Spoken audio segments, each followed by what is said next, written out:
This is Heroine Addiction, presented by That Time I Got Reincarnated in the Same World as an Anime Podcaster, where we cover romance and drama manhwa, and where being hundreds of years old doesn't preclude you from having a relationship with a teenager, as long as you look young. I'm Isekai Sensei-sama, aka Brad, and as always, I'm joined by Bento Baggins, aka Ben. Blessings and glory upon the Obelian Empire.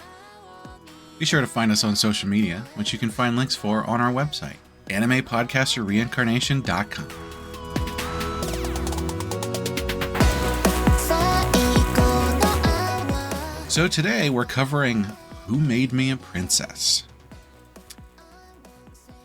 Long time coming. This is potentially the highest rated, generally speaking, that we've ever covered. So, oh, really? Yeah. I did not know that. I think you've mentioned that before, but for whatever reason, I did not process that. And on top of which, it's getting an anime in 2024. Interestingly, it seems that it's a Chinese-made anime. Interesting. Are they adapting the comic or the book? That's a good question. It looks exactly like the manhwa. But I wonder if they're going off of the story one for one from the novel. I don't know. Yeah, because I haven't read the novel, but I read the author's notes that there was a huge change and they basically went in a completely different direction in season 2. Well, before we get too far into it, as always, I will read the summary and then we'll get into it. The beautiful Athanasia was killed at the hands of her own biological father, Claude d'Alger Obelia, the cold-blooded emperor. It's just a silly bedtime story, until one woman wakes up suddenly to find she's become that unfortunate princess. She needs a plan to survive her doomed fate, and time is running out. Will she go with plan A, live as quietly as possible without being noticed by the infamous emperor? Plan B, collect enough money to escape the palace? Or will she be stuck with plan C, sweet-talking her way into her father's good graces? So, before we dive too far into this, I want to do a little bit of a foreshadowing. Recommendation strength, I think, probably going to be pretty high here. I'm just gonna guess 4 or 5. Normally, that's what what we're at. So, saying that, we are going to spoil a whole heck of a lot of stuff here. So, I would actually recommend that people go read this first and then come back and listen to this episode. You've already downloaded it, so our number already went up. So that's cool. But then just come back and listen to it, and then you can, join in the conversation. But this is a series that is over. So we've read the entire thing, which, gives us a good basis for rating it. But also we will be spoiling probably the entire thing. So where do we start? I have a question that might help us start. Okay. What is the reincarnation situation? I kind of lost the thread on that. Yeah. I don't think they ever make it fully explained, but it seems to be that she was originally the princess, and through whatever her special magic is,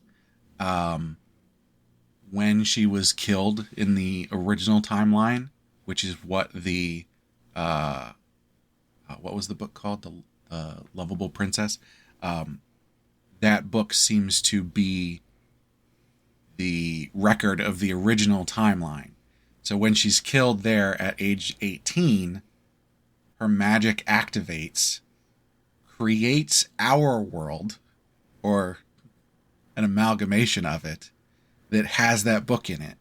She lives in that world until she finally dies, having come into contact with this book that makes her think that then she gets reincarnated into the book. But it's actually her second life. This is why I lost the thread a little bit, because I can't tell if that was always the intention or like if it evolved as the story went on. I think so. And I think, I don't know for certain because I haven't read every isekai manhwa, but I think this is one of the first manhwa that does this trope of, oh, actually, she was this person originally, and she went to Korea and then came back.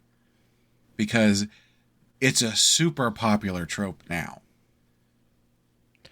Yeah, because that was my second question, is like, where does this one fall in the timeline of the manhwa we've read so far? Is this an earlier work? Yeah, I mean, the last chapter of this came out nearly 2 years ago. So it's... Man, manhwa evolves so fast. These webtoons just like iterate so quickly. I'm used to like manga having eras where you can clearly trace the trope evolution. It looks like this one started in 2019, which was before I started reading them. So, okay. I don't really know how old the genre is as a whole, I guess. I think the genre is, pretty old. I'm early 2000s would probably still not be far enough back. But as far as modern tropes go, I think that the returning reincarnation thing that a lot of them are doing now is actually a fairly new trope. So. Interesting. But jump on our Discord and tell us if we're completely off base. Yeah, no, actually, if you know the history of manhwa the way I knew the history of shonen, please tell me, because I don't know, it affects how I read some of this stuff, because like when you're reading the like the proto shoujo stuff and the proto shonen stuff, it all seems very simple compared to what there is today with like Jujutsu Kaisen or and I think this the returning reincarnation thing is, what is it? Regressing, returning reincarnation. There's so many levels to it that like it sort of requires a whole previous catalog of works to sort of grab that idea off of to evolve it. So I think there's so you get to a point where there's so many stories that are doing the same thing that these authors go, I need to do something different, but like they're not going to go crazy with it. So they just go, oh, go back and forth. Yeah. I need a lit major, an anthropologist, and an expert in the Korean language. We're going to figure this out. But yeah, Who Made Me a Princess? So she's a reincarnator who has maybe been here before, but knows the story from the book up to a certain point. And as a child, as an infant, her plan is to acquire a large amount of gold, stockpile it like some sort of pirate squirrel, and then escape the palace. Which is, a good idea, except for the fact that she couldn't figure out that the place where she was storing that gold was the Emperor's palace. She doesn't remember everything from the book, okay? Like, there were no pictures, so she didn't know what the Emperor's Palace looked like. And she hadn't yet remembered that she invented the book, so... That is an interesting thing. Like, why does she remember her past life? So when she was reborn in Korea, she lost her memories. So why is it that the first reincarnation, she loses her memories, but the second one, she keeps them? Yeah, I don't think you're meant to think as hard about it as we are. I don't think you're supposed to think about it. I think it's Or to... her magic wasn't fully developed yet when she died the first time. And so the best that could happen was that her memories get turned into the book, The Lovable Princess. And so, that was the best her magic could do to try and give her her previous memories. I always kind of wondered, and this might be a little heady, and we don't need to talk about it for a long time, but like, is some of the appeal of the Otome Isekai thing in general, like, the princess stories are fun, but they're kind of dated, and for Korean people, they're from a foreign culture, and does the reincarnation of like a modern Korean woman into the princess setting, is that like an easy in to make the character relatable? Yeah, of course. Yeah, It's like, the same with manga and isekai. It your primary audience, the primary audience for these things is, in the case of manhwa, Korean women. In the case of manga, Japanese boys. Like, of course, the primary character in those series is going to be someone who the target audience can very easily insert themselves as. because her past in Korea, in this one, it doesn't seem to really influence the story that much, except No, for the way she like speaks. And Well, and the most the most it seems to affect it is her constant reiteration of the fact that she was an orphan in Korea, and so that affects her sense of family and love in this yeah, you're fantasy right. world. Yeah, that is a good point. But yeah, I mean, But as opposed to a lot of other isekai where they sort of take the modern Japanese person and use that as like, hey, we don't need to explain to you what this person knows because they're a modern Japanese person. They know everything you know. They sort of don't do that here. They literally are just like, yeah, she was a modern Korean woman, but whatever. That's not the important part. The important part is she was an orphan. well, then speaking of family, as she's trying to squirrel away all the wealth, that's when she runs into Claude, who I will just be calling Claude or Dude, because that's what she does, and she's the princess here. So As I was reading this, I was just thinking, none of these problems that these people have would have happened if there was no such thing as magic. yeah, Like, magic is literally the source of everyone's problems here. yeah, probably also the source of all their wealth. Maybe. Yeah, she meets Claude, who dresses like a Roman god, which she even comments on, which I kind of liked. I like the costuming in this one because she's got the traditional European princess, Felix Rabane, the emperor's right hand man. He's got the traditional, not even traditional. He's probably like a late medieval period kind of dress. Like he's almost got like a modern military dress formals thing. Yeah. And then Claude is just toga every scene, or like some kind of toga kimono hybrid. He is just max relaxation all the time. Smooth skin, silky clothes. He just looks like he's ready to nap, and then he does. I found it interesting that they characterize him as like someone who doesn't care like at all about anything, and yet he's still somehow the most capable emperor that does like such a good job with like state affairs and everything. Well, they did something with that. They I don't know. Do you want to get into spoilers right now I for mean, why he's like that? we're gonna have to rip the band-aid off at some point. If you have not read this yet, go read it. Like seriously, this is in the top 5 of required Otome Isekai reading. So I would be surprised if any of our main Otome Isekai fan audience has not read this already. I'm sure they're just listening to this to confirm their own observations.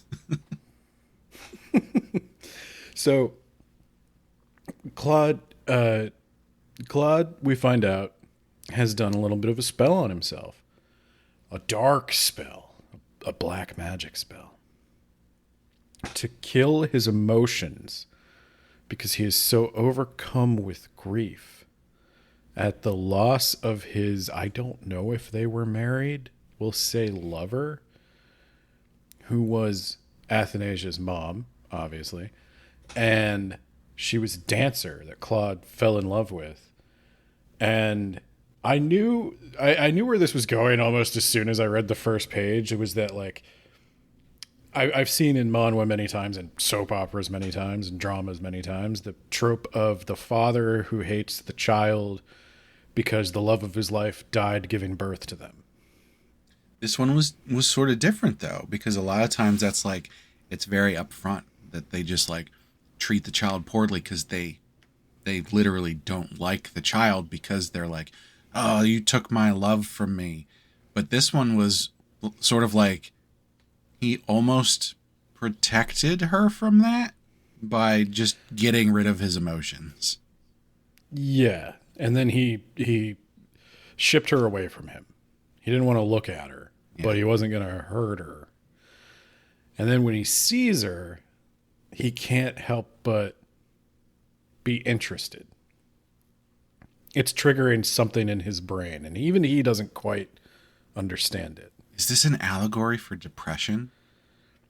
I think it definitely points towards a mental health message of some kind, because the solution, as it turns out, is not drugs. I mean, magic. It is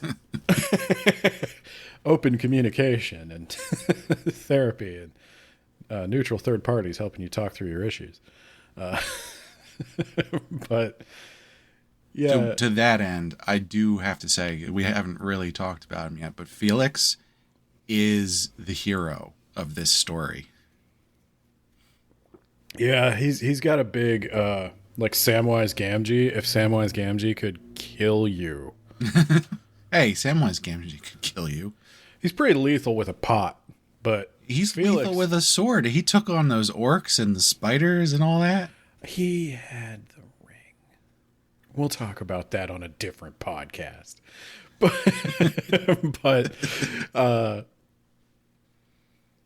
I completely lost my train of thought. You got to think about Samwise Gamgee now. No, so Felix. Yeah. Felix, he's the right hand man. The Emperor. The one thing I wanted to mention, they kind of gloss over it, and it's never fully fleshed out like what actually happened, unless I missed something and you could fill me in. The current Emperor Claude is the second son. Yes. He overthrew his brother. Yes. Why? I think because the brother got possessed. So there's was he the grandfather or great grandfather? One of the previous emperors went crazy and did a whole bunch of like dark magic stuff and became a vengeful spirit or ghost or something, who then inhabited, hold on, I gotta get the name right. Anastasius, who is Claude's brother, and made him go crazy, basically. So the implication is that Claude saved the kingdom by overthrowing him. But they set it up like Anastasius was trying to like get Claude because Anastasius was jealous that Claude had the superior magical power. Well, I think that's what allowed. And hold on, he has a name. Eterniatus. That's the. Hold on, it'll tell me. God, that sounds like a Pokemon. Oh, this doesn't say what the exact lineage is, but the jealousy and everything was what made him be able to inhabit, because he had those negative feelings. Mm-hmm. I don't think there was anything that was sort of like hard details on that. It's more just like it's magic. But I mean, he's a silly man because you're already king. Why are you jealous of your brother? Like, he's a really capable person, so accept that and use him instead of going nuts and then having to make him overthrow you.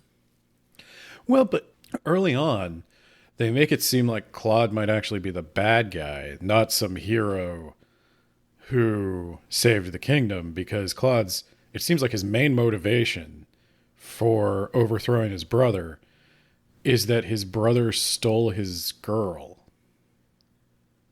They definitely they frame it that way for story purposes. Because and we should be clear, very early on, like Anathias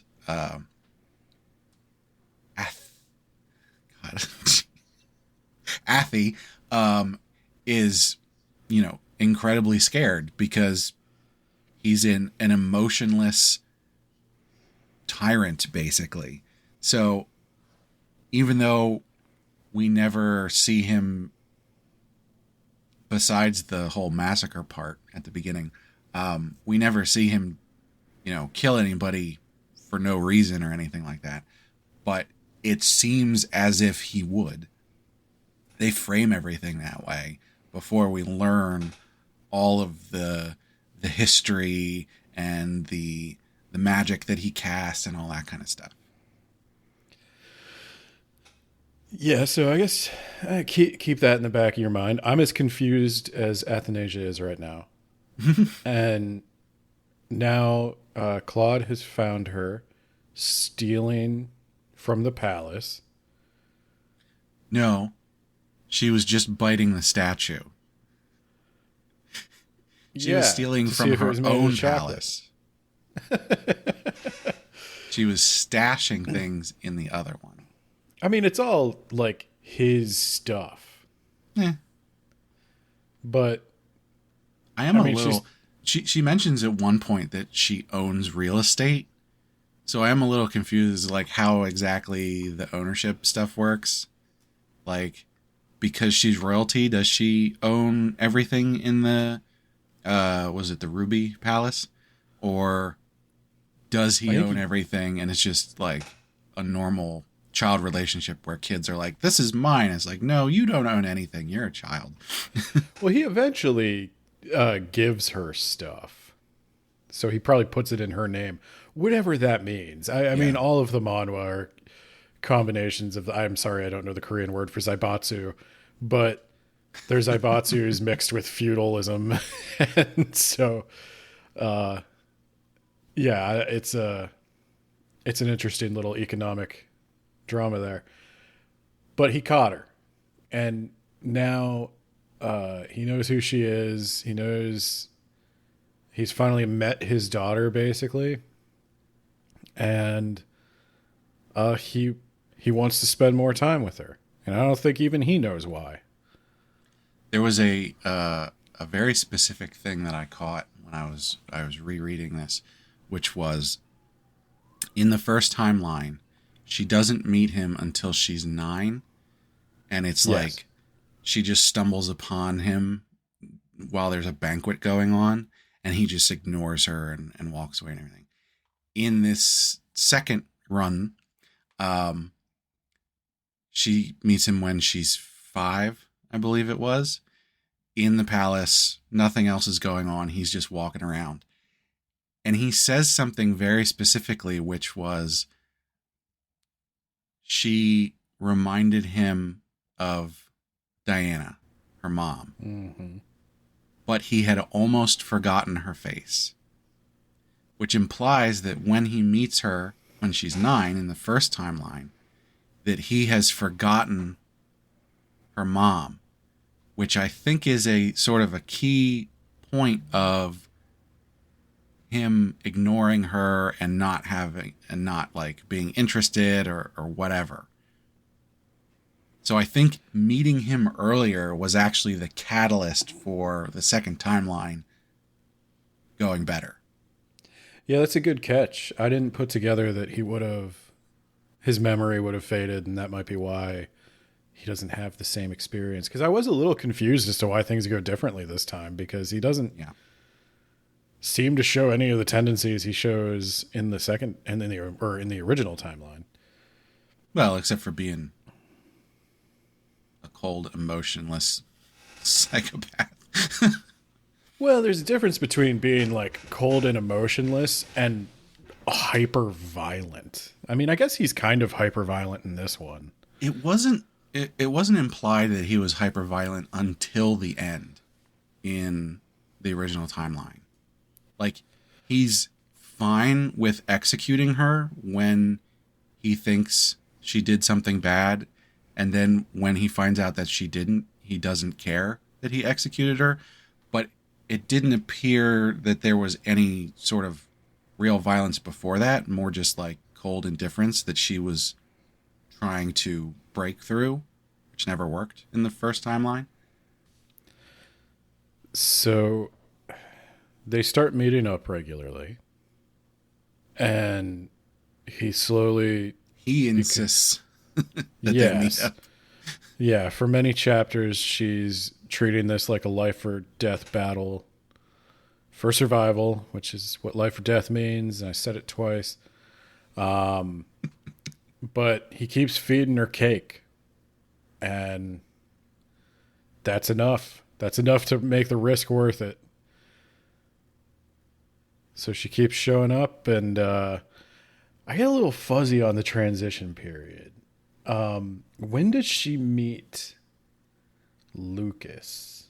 They have a bunch of time skips, and a lot of the time they don't explicitly call it out. You just sort of go, oh, she's bigger, other things are happening, it's been a while. I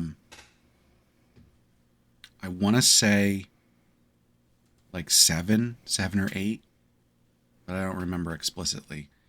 So Lucas being the master, did they call it the Mage's Tower? They call it the Mage's Tower. He's, how old is he? He's more than 2,000 years old. So, like, Age is just a number, my friend. Being probably the male lead, spoiler alert.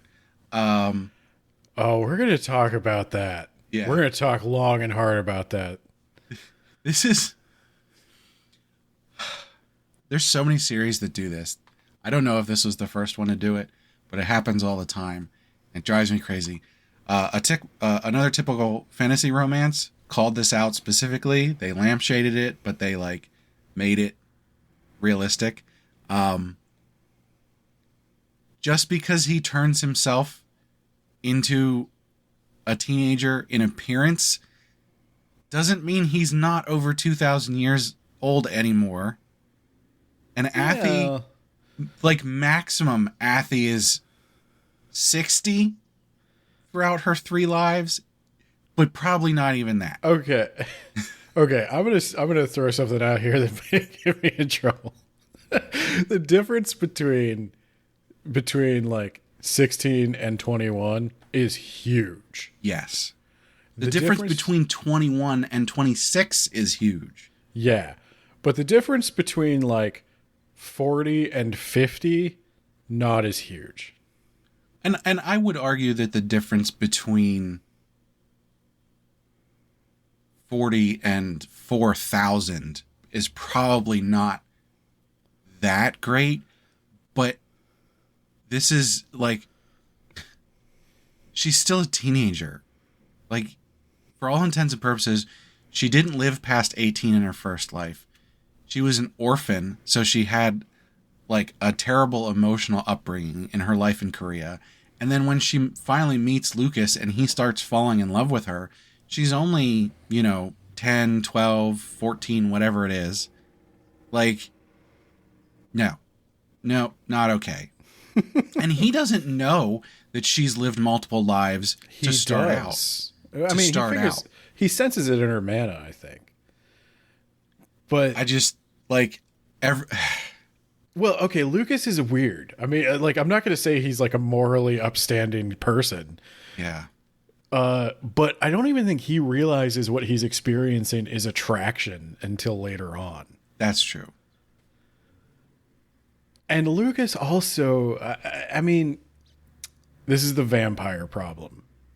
This is the entire genre of vampire romance is this problem of, I want a guy who's more sophisticated and more mature than the boys my age.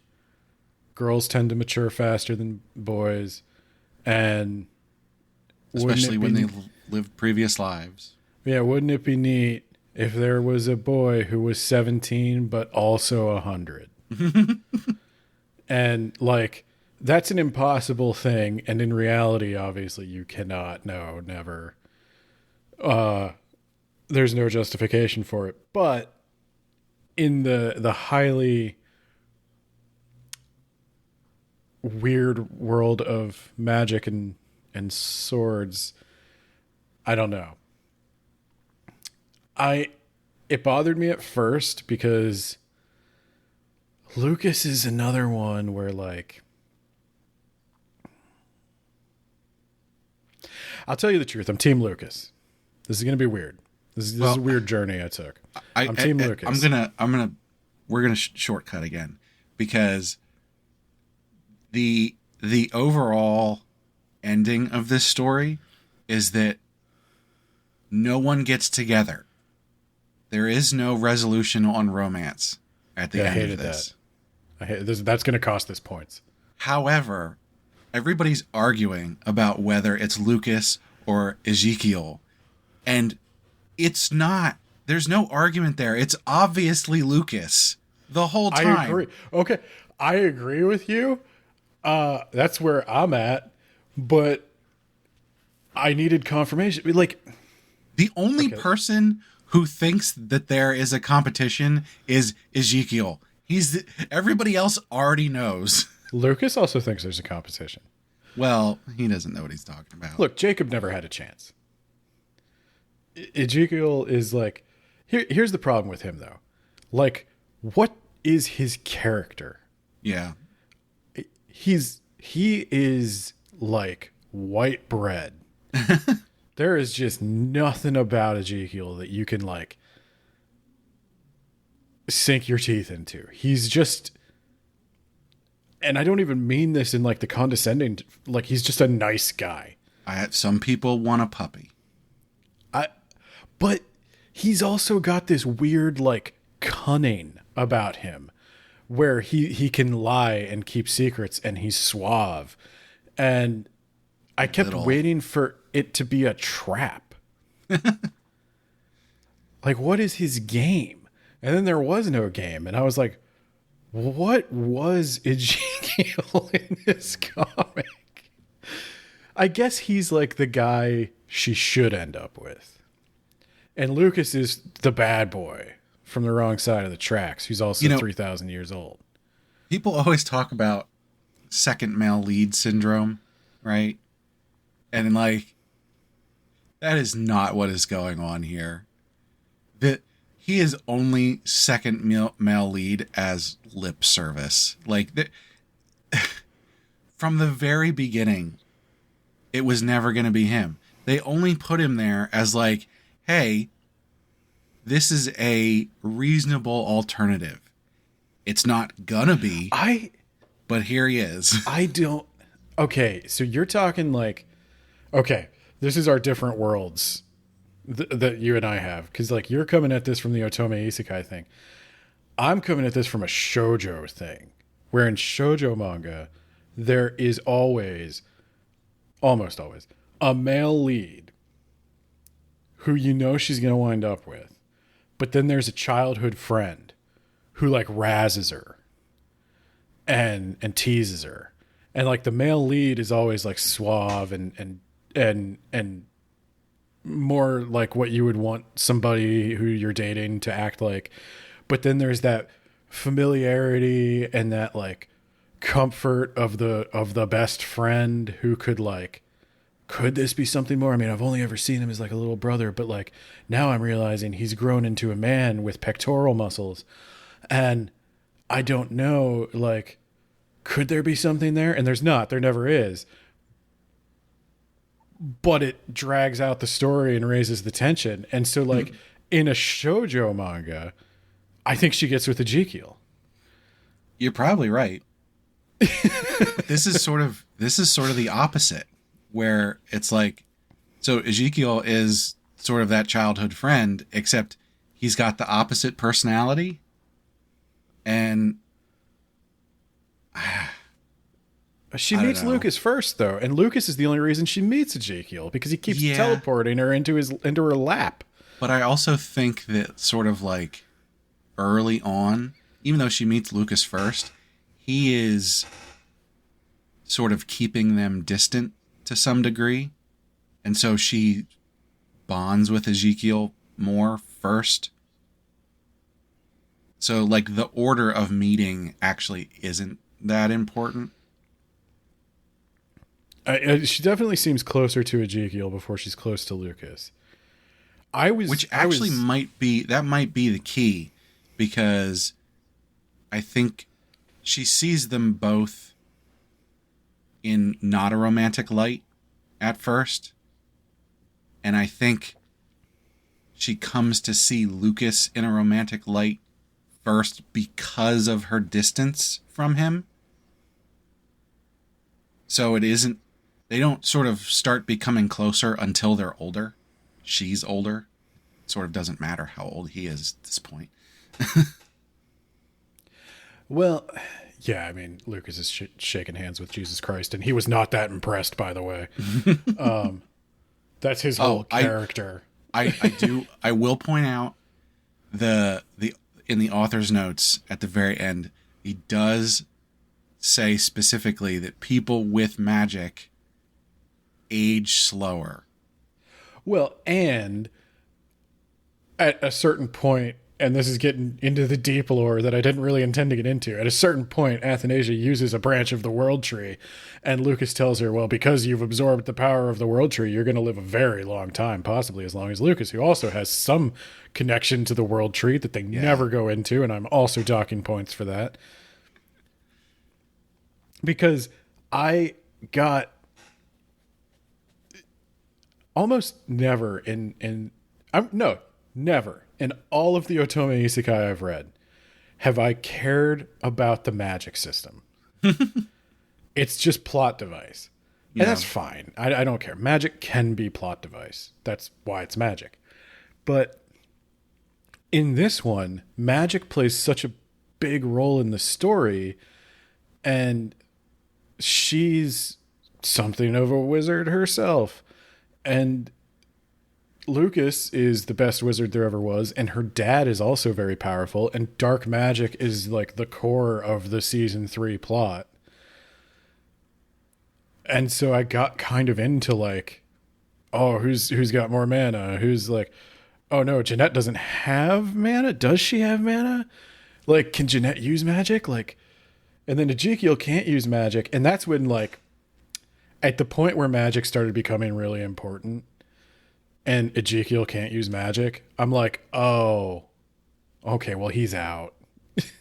He just can't keep up with her anymore. Like, Although that does imply that what she could do is be with Ezekiel for a while, and then he'll grow old and die, and then she can go with Lucas.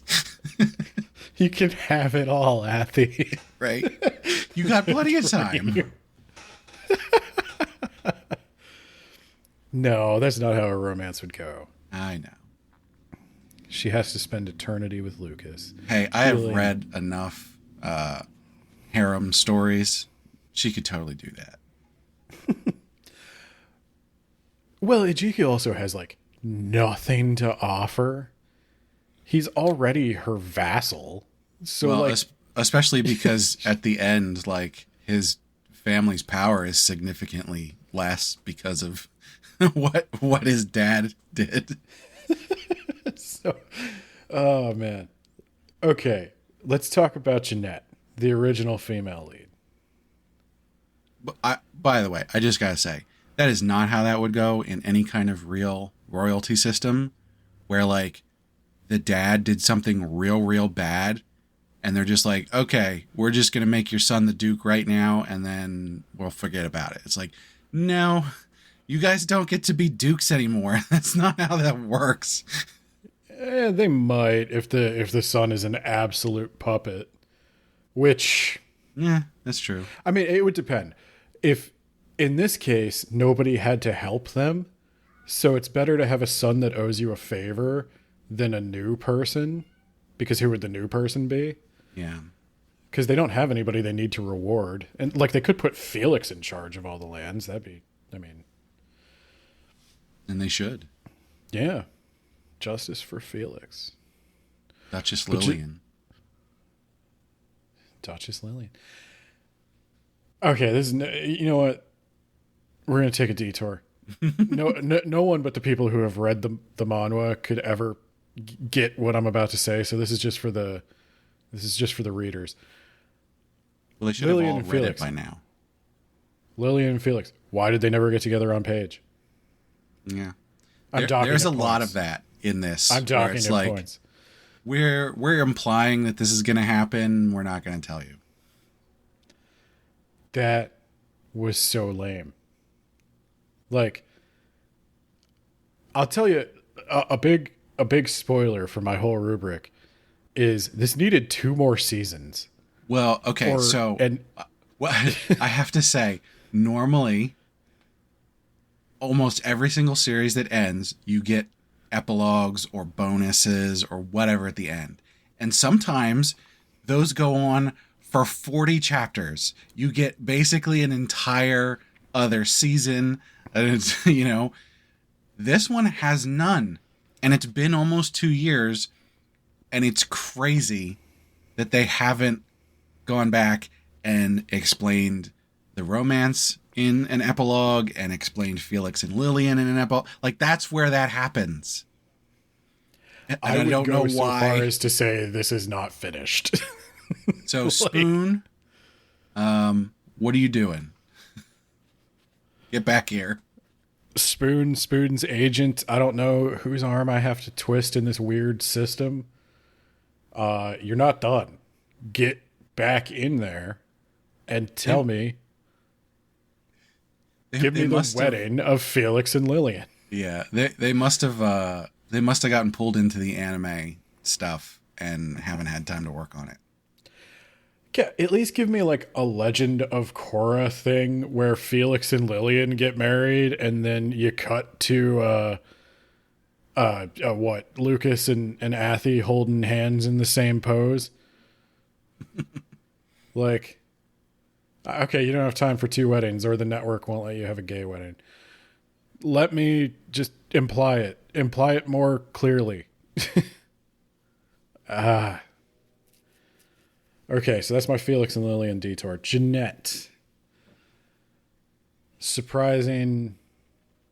Is Jeanette like an example of your DFLS diagnosis? No, she's not an FL. Jeanette's dumb. Well, yeah, but the dense female lead is more specifically focused on the romantic aspect of things rather than like, is she dumb as a whole? Okay, what's the one where like that parasite makes mice like cats? Oh, Toxoplasmosis. yes, toxoplasmosis. Yeah, She's got that. yeah, yeah. I can see that. I wound up liking Jeanette for as much as I'm ragging on her. I think you kind of can't not like Jeanette. She's the puppy of the thing. If you ignore the fact that this is their world is their real world, she's literally the main character of the story. Well, okay, and this did something interesting because we think we're in the standard Otome Isekai where I guess Athi would be the villainess or like That's an the interesting one because, like, even in the original book or the not original book, they imply that she still liked Jeanette and wanted to protect her and like be friends and everything.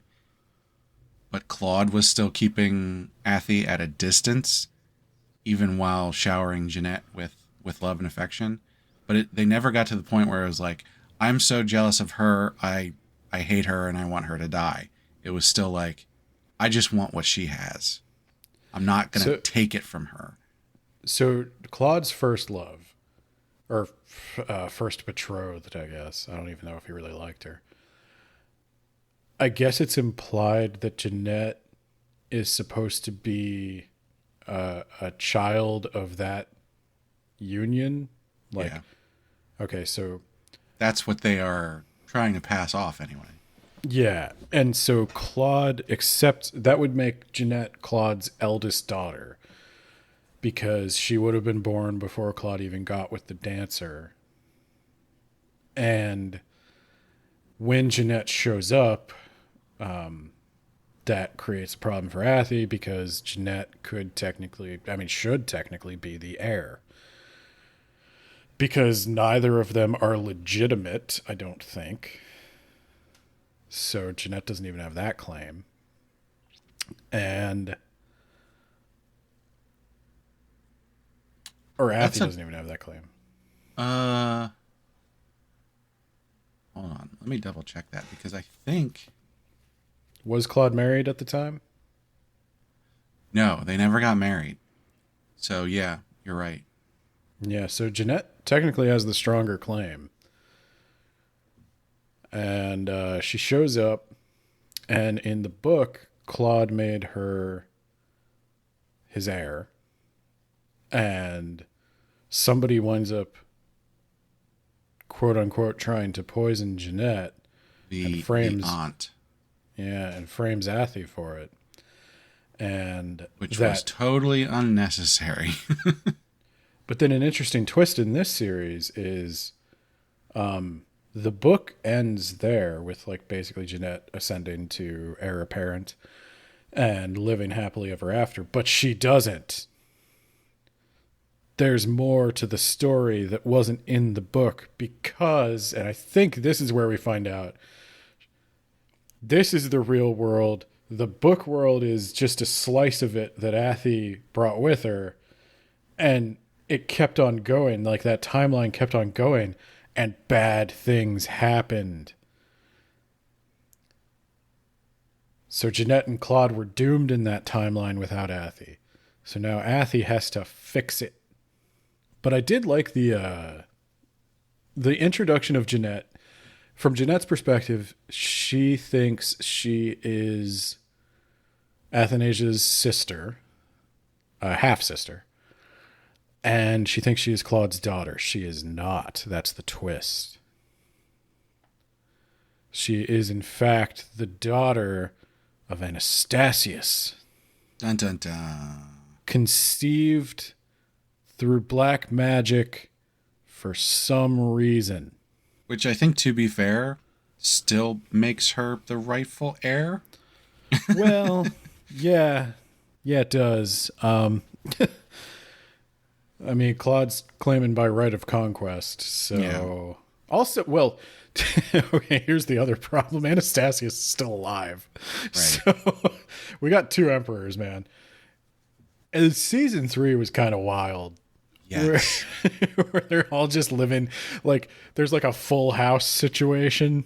They've really this series really does sort of run the gamut of like genres to some extent because like you've got like you're starting out with sort of this family drama thing. You've got all this anxiety about like, oh, is she gonna get killed by Claude, and like why does he hate her, and or why does he not have emotions? What the heck is, and then it just continues to change and transform until you've got this like strange political magic drama thing with curses and all this stuff, all these moving parts going on. It's like it really gets very complex. Yeah, I thought we were in child rearing for season 1, and then we kind of get out of that. I was also kind of surprised that like Athanasia didn't age like fully into an adult until the Well, very I mean, end. by the time we get to the end, she's still a teenager. Yeah, Which I was. I wanted to. This was funny because the first time I read this, to the second time that I came back and reread it. My first reading of this, I thought Claude made her the Empress at the end because they kept talking about coronation and everything. No, I And just then made when her I the went crown back, princess. yeah, when I went back and reread it, I was like, oh no, he's just saying she is going to be. She is his heir apparent. Yeah, crown princess. I was like, oh wow, I completely misread that the first time because I was like, why is he just like she's still a teenager and he's just making her the empress? Well, and I think that's something she talks about is like the ceremony to declare a crown prince or princess is supposed to be somewhat lavish, but like Claude is going like way too far. Yeah, And it's because she's daddy's girl and he's spoiling her and he needs everybody to know how much of a special flower she is. And if you criticize for 1 second that your tax dollars are going to this, I will murder you with my magic. So think about that. anyway, we were talking about Jeanette. I sort of skipped a bit there. Jeanette, so Jeanette is actually Lucas keeps calling her a chimera. She's some sort of dark magic homunculus being. Okay. Do you know why she's a dark magic homunculus being versus just like traditional sperm and egg child? No, I'm not sure why they went that route. Because he still conceived her with a woman, and I don't know why she has to be a monster. Yeah, I don't. Was his plan to like blow her up? Is she just a bomb? Is that what it is? I don't see any information about it. Yeah, I don't know. Yeah, she could have just been an actual child. Yeah. Maybe hold on a second. Where is No, she's definitely said to be older than Athy. So I was gonna say, oh, maybe she's actually younger than Athy, and they needed to like create her with magic so she would be older. But no, it's still implied that she's older. So I don't know if anybody's read the book and wants to pop in and let me know if that makes more sense in the book, because there's a couple of plot threads that I get the vibe that like they were set up in season 1, a different direction was taken in season 2, and some of that book stuff just don't worry about it. Yeah. But Yeah, so Lucas keeps calling her a chimera the whole time. And that's rude, I think. I mean, realistically, she's just a victim in all of this, as much as Athie is. So that's the interesting thing. The theme of the book is not, this is not a romance. Would you agree? It's not, but and we'll get to this. I've been struggling to think of like, should we rate this as a romance? Because there is stuff in here that I would rate on a romantic scale, even though I would say overall it's probably not a romance. There's I would grant there's romantic subplots. Like I would say in Guardians of the Galaxy, there's a romantic subplot between Peter and Gamora. Yeah. But it is not a romance. That is not the focus of the story. And like with Guardians of the Galaxy 2, this is more about fathers and children. Yeah. But it is February. So if we put this on the romance rubric, it's going to hurt it. I'll tell you that right now. Okay. So, and I don't think it was trying to be. I think it's mostly about family. Yeah. That's what they always say about Star Wars, but this one's actually about family. And it's mostly about fathers and daughters because the mothers are all dead. Yeah. One, they both died in childbirth. Is that right? No, well, Lily's still alive. Well, Lily hasn't birthed a child. No, but Lily's Athie's actual mom. Oh, I see what you're saying there. Yeah, that's true. I'll give you that. It's more about who raised you than who contributed the DNA.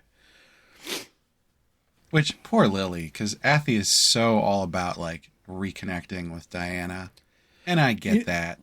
But also, Lily's been there for you the whole time. There's one scene that makes that better, and that is, oh boy, I wanted to go through Jeanette. Let's go through Jeanette, and then I'll tell you about the one scene that makes it better. So, Jeanette is planted by Ezekiel's family. So she's raised basically as Ezekiel's sister, but she's not. Alpheus. The Alpheus dukedom. So for some reason, the Alpheus dukedom is trying to. They think they've got the first daughter of the emperor, and they're trying to insert her, I guess, to strengthen their position, because I think he's still an imperialist, right? Like, he still wants to be on the emperor's side. He's not trying to supplant him. Yeah. I think which is strange, because they're already dukes. Do they need more power? But well, okay, Nancy Pelosi is 83 running for 20th term. But she's in the House of Representatives, so. Oh, God. But yes, so having that direct link to the Imperials would strengthen their political power. I think it's less about being able to control Claude or potentially Jeanette in the future. They probably could control Jeanette in the future, as raising their standing among all of the other nobles. Do they know that dude is Anastasius? They must. Well, I don't think Ezekiel does, but his dad, Roger, who is like... What the hell is Roger's plan? But then there's like... He might have been... Like, there was some brainwashing going on. There's so much. There is so much. You got to read it. Go read it. Have you not read it yet? Why are you listening to this if you didn't read it? Tell me what Roger's plan was. Okay, so they do manage to introduce Jeanette a couple of times. The first time she is just roundly rejected by the Emperor. I think he kind of senses who she is, and he just does not care. There was this really weird thing, because in the original timeline, they're like, oh yeah, when she was her debut at 14 or whatever it was, they brought Jeanette and were like, this is your daughter too. And like that was the whole grand scheme that they were going to introduce. But then like in the second timeline, the Duke, when he meets Athy when she's 5 or whatever, he's like, hey, do you want to play with this little girl? I can bring her. And I'm just like, dude, you're going to just ruin your whole plan here. What are you doing? Well, that's my thing. What is his plan? Is his plan to just like gain favor with the Emperor by revealing he took care of her daughter or his daughter? Because like, that's fine. That's a noble goal, I guess. And he doesn't seem like a bad guy by the end. Morally ambiguous, if anything. But okay, so the debutante ball, Athy's quinceañera. She. That's where things are supposed to go south, I think. So she walks in, she's going to dance with her dad, which is fucking weird. And everybody knows it's weird because, like, you're not supposed to dance with your dad. If you're engaged, you're supposed to dance with your fiance. And if you're not engaged, you're supposed to dance with, like, a brother or a cousin, which is also weird. I don't know why this is so weird. I will use this point to point out that in the trailer for the anime, they show near the end that scene of them dancing, and it is very strangely animated. Well, it's very strangely depicted in the comic as well, because everybody's like, oh my God, they look so good together. And I'm like, what are we doing? What? Because, okay, you told me that everybody gets mad at this comic at a certain point. And I was on edge at this point. I was Did like, I say that? Yeah, I swear you told me that. You're like, everybody's like, there's a point in this comic where everybody's like, people like are hate reading it or something. And I remember that. Maybe. I was on edge the whole. I never found that point, by the way. I didn't. When I was rereading this, I didn't read the comments, so I forget. I have no idea, but I read the comments on this one because I was like, okay, this isn't what I like. That's part of the reason why I was on edge. Is like I kept waiting. I'm like, what's going to happen that I'm not going to like? And then he dances with her. I was like, I could not like this. I could not like where this might be going. And it doesn't go there. It's not weird. And the people in the comments are like, oh, they look so good together. And I was like, okay, I'm going to choose to like take my true crime goggles off and just let this be like a touching moment of family bonding. But I'm watching you, Claude. Leave some room for Jesus. She looks exactly like her mom. Yeah, she sure fucking does. Yeah, she sure fucking does. Claude's not weird, though. Thank God. Thank God. I was so happy. I was so scared. I've been watching anime for a while, and I was so scared. But she runs into Jeanette. Claude runs into Jeanette. Claude hates Jeanette. I don't know why he hates Jeanette. I don't know if I thought he sensed her mana. The daughter slot has been filled. Only one. All the valves in my heart are clogged with hate and cheese. But yeah, she tries to hand Athy a ribbon, and Claude is like, throw that trash away. It has been defiled by her filth. And Jeanette's like, oh wow, maybe I should get him a new ribbon. Maybe, she is like, is that ribbon dirty? Oh no, what have I done? She's like painfully dull at times. Oh, and they also give Jeanette the out of she wants to have a family so much. Yeah. So both of the daughters have experienced this orphan state where they're not having a good time, or they're having to live off the kindness of others, and they can never really feel at home. But Jeanette Jeanette feels like she knows that she's his daughter and her sister, and if they just knew that, they'd accept her because they have to, because they're family. And then this guy who looks a lot like the old emperor but with black hair. We'll call him what's the old emperor's name? Anastasius. Yeah. We'll call him Anakin. Anakin is like, hey, they could accept you. They might. He actually does have an alias. Oh, what's his Count alias? Patterson. That sucks. Eh. Patterson. Okay. Vicomte Patterson is it's like, hey, Jeanette, what if they don't accept you? Like, you're actually like older than Athy, which means you could be taking Athy's position. And she might like you now as like a friend. But if you start coming for her position, she's going to cut your head off. I mean, maybe. That's just me. I don't want to see you get hurt. Can't know for sure. Yeah. And Claude, I don't know. So you're like, oh wow, is Jeanette gonna get weird?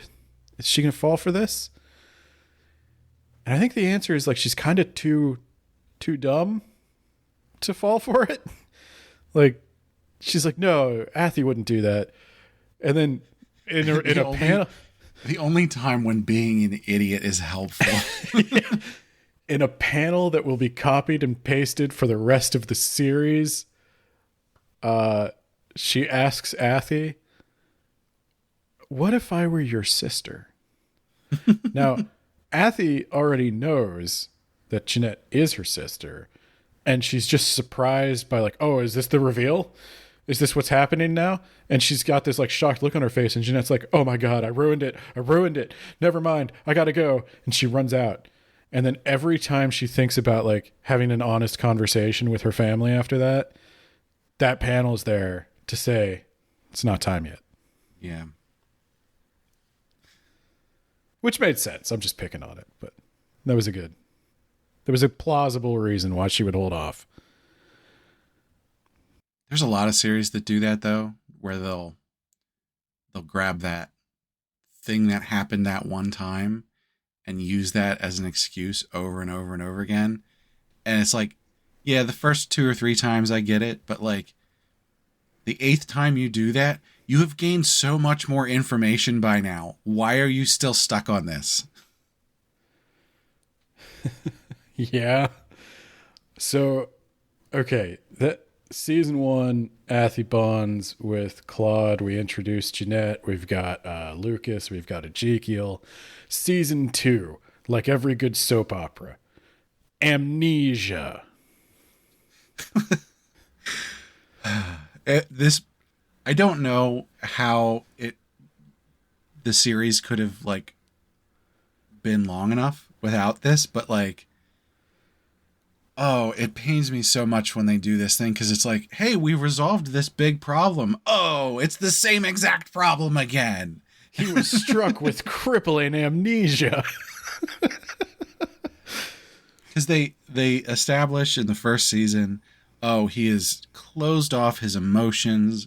He like literally removed them with black magic. And he's forgetting all this stuff because for whatever reason, if you don't have emotions, that means you forget things, I guess.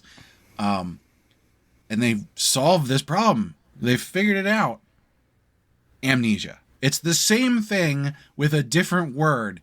And it's like, oh, you couldn't come up with another plot device to do something different? Athy has an incredibly marketable plushy mana beast that contains her excess mana. And if she plays with it too much, she'll reabsorb it and her mana will explode. Literally. And that's what happens. And in order to save her, Claude runs in and he does his own magic and he gets caught up in the explosion And that's what triggers his amnesia. And he's right back to where he was. It's been, everybody knows that massive amounts of mana clashing with other mana gives you amnesia. We all know that. Yep. I thought it was going to be like he had to like sacrifice his memories of her to like save her. That would have made more sense. Like, but maybe that's what happened. You can fill in the gaps on your own. That's kind of that's the new headcanon. Yeah. So he doesn't remember her. He doesn't even remember it's been 10 years. Everybody's like, "Sir, it's been 10 years." And he's like, "Why do you all look older? What trick are you playing on me?" I'm like, "Sir, except for Felix and Lillian." And he specifically says Felix looks 10 years older, and he hasn't changed in. No, it's not true. And he's like, "Why do I have all these children's drawings in my bedroom? And why is there a chair there? And why?" And they're like, "Sir, it's been 10 years." And he's like, "Stop joking with me, Felix. It can't. Why are all my documents dated 10 years in the future? Felix, this is an elaborate trick. I compliment your tenacity, but please bring me my real documents." And then Athanasius shows up and he's like, "I'm gonna kill you. Grab her, guards." And then they grab her and it's like, oh my God, she has magic powers. Did she know she had magic powers? I didn't know she had magic powers at this point. Except for, all that thing about the mana. Yeah, I knew she had mana, but like I didn't know she could use it. So she force lightnings 2 guards and then teleports out of there, which was amazing. And I did like that. But by the way, why did losing his memories make him hate her? Because he didn't re-lose his emotions. I think he did. The curse but the reset. Emotions were closed off with dark magic. I don't know. Curses. Rebound. Sure. Consequences. Okay. Lucas was biting a tree. He couldn't help. Moving on. Remember that time Lucas literally bit the world tree to make it give up its mana? He's Fill in the gaps on your own. What's the world tree? No one knows. It's just a giant plant made of mana, I guess. That connects the 9 realms. And Maybe Lucas Jeanette is is Jormungandr. Yes. And Lucas is Ratatoskr 9 at the root. Yeah. And yes, it's all coming together. We've headcanoned it. We've filled in the gaps. Okay. So, yeah. So Jeanette, so Athie goes on the run. And fortunately, she can conjure money. Unfortunately, it disappears after an hour, so she's scamming everybody. He's just going to collapse the economy of the kingdom. But she winds up hanging out with Jeanette and being like Jeanette's secret friend. And this is the Jeanette Athie bonding arc. And that's almost all of season 2 is like Jeanette and Athie hanging out. Ezekiel finds out eventually, or Ezekiel finds Athie in his area. He thinks she's there to see him. She's not. Ezekiel. She's never there to see him. She's never going to be there to see you. Team Lucas. Sell t-shirts. I'd buy that t-shirt. Nobody would know what the hell it was about. But Lucas would make them. He could just zap one onto me. So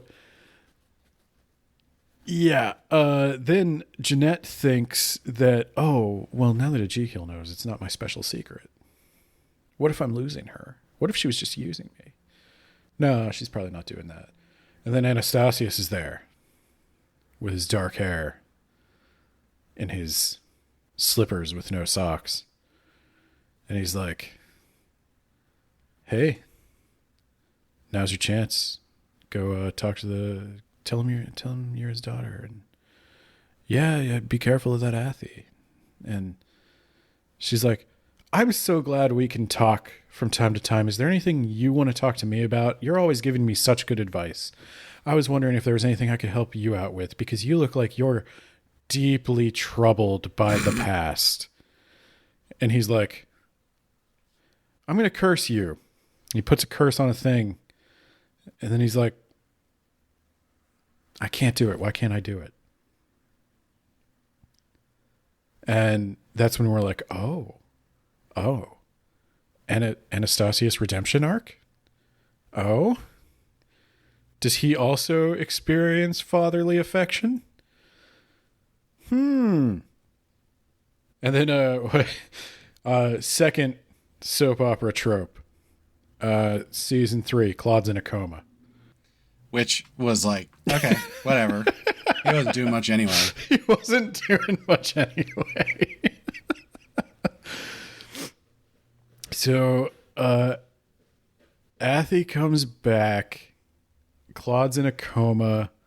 She's managing all the affairs of state, and they have to keep it a secret. And Indeed. And Claude's dying from mana poisoning. And Lucas is locked next to Claude's side trying to keep him alive, so Lucas can't go out and do his magic investigations, which I did love, like how they introduced Lucas. He gets his powers back, and they're like, oh, he can't be wandering around doing stuff. Claude, you're in a coma. Which is, Sorry. I mean, that's a classic story thing where there's like a character who could just solve everything on their own, but it's like, that would be a bad story. So how do we make it so they can't solve everything on their own? Yep. It's like, come on, Lucas, you can't make a clone with your magic and send your clone to go do stuff? He can make dolls, which, oh boy.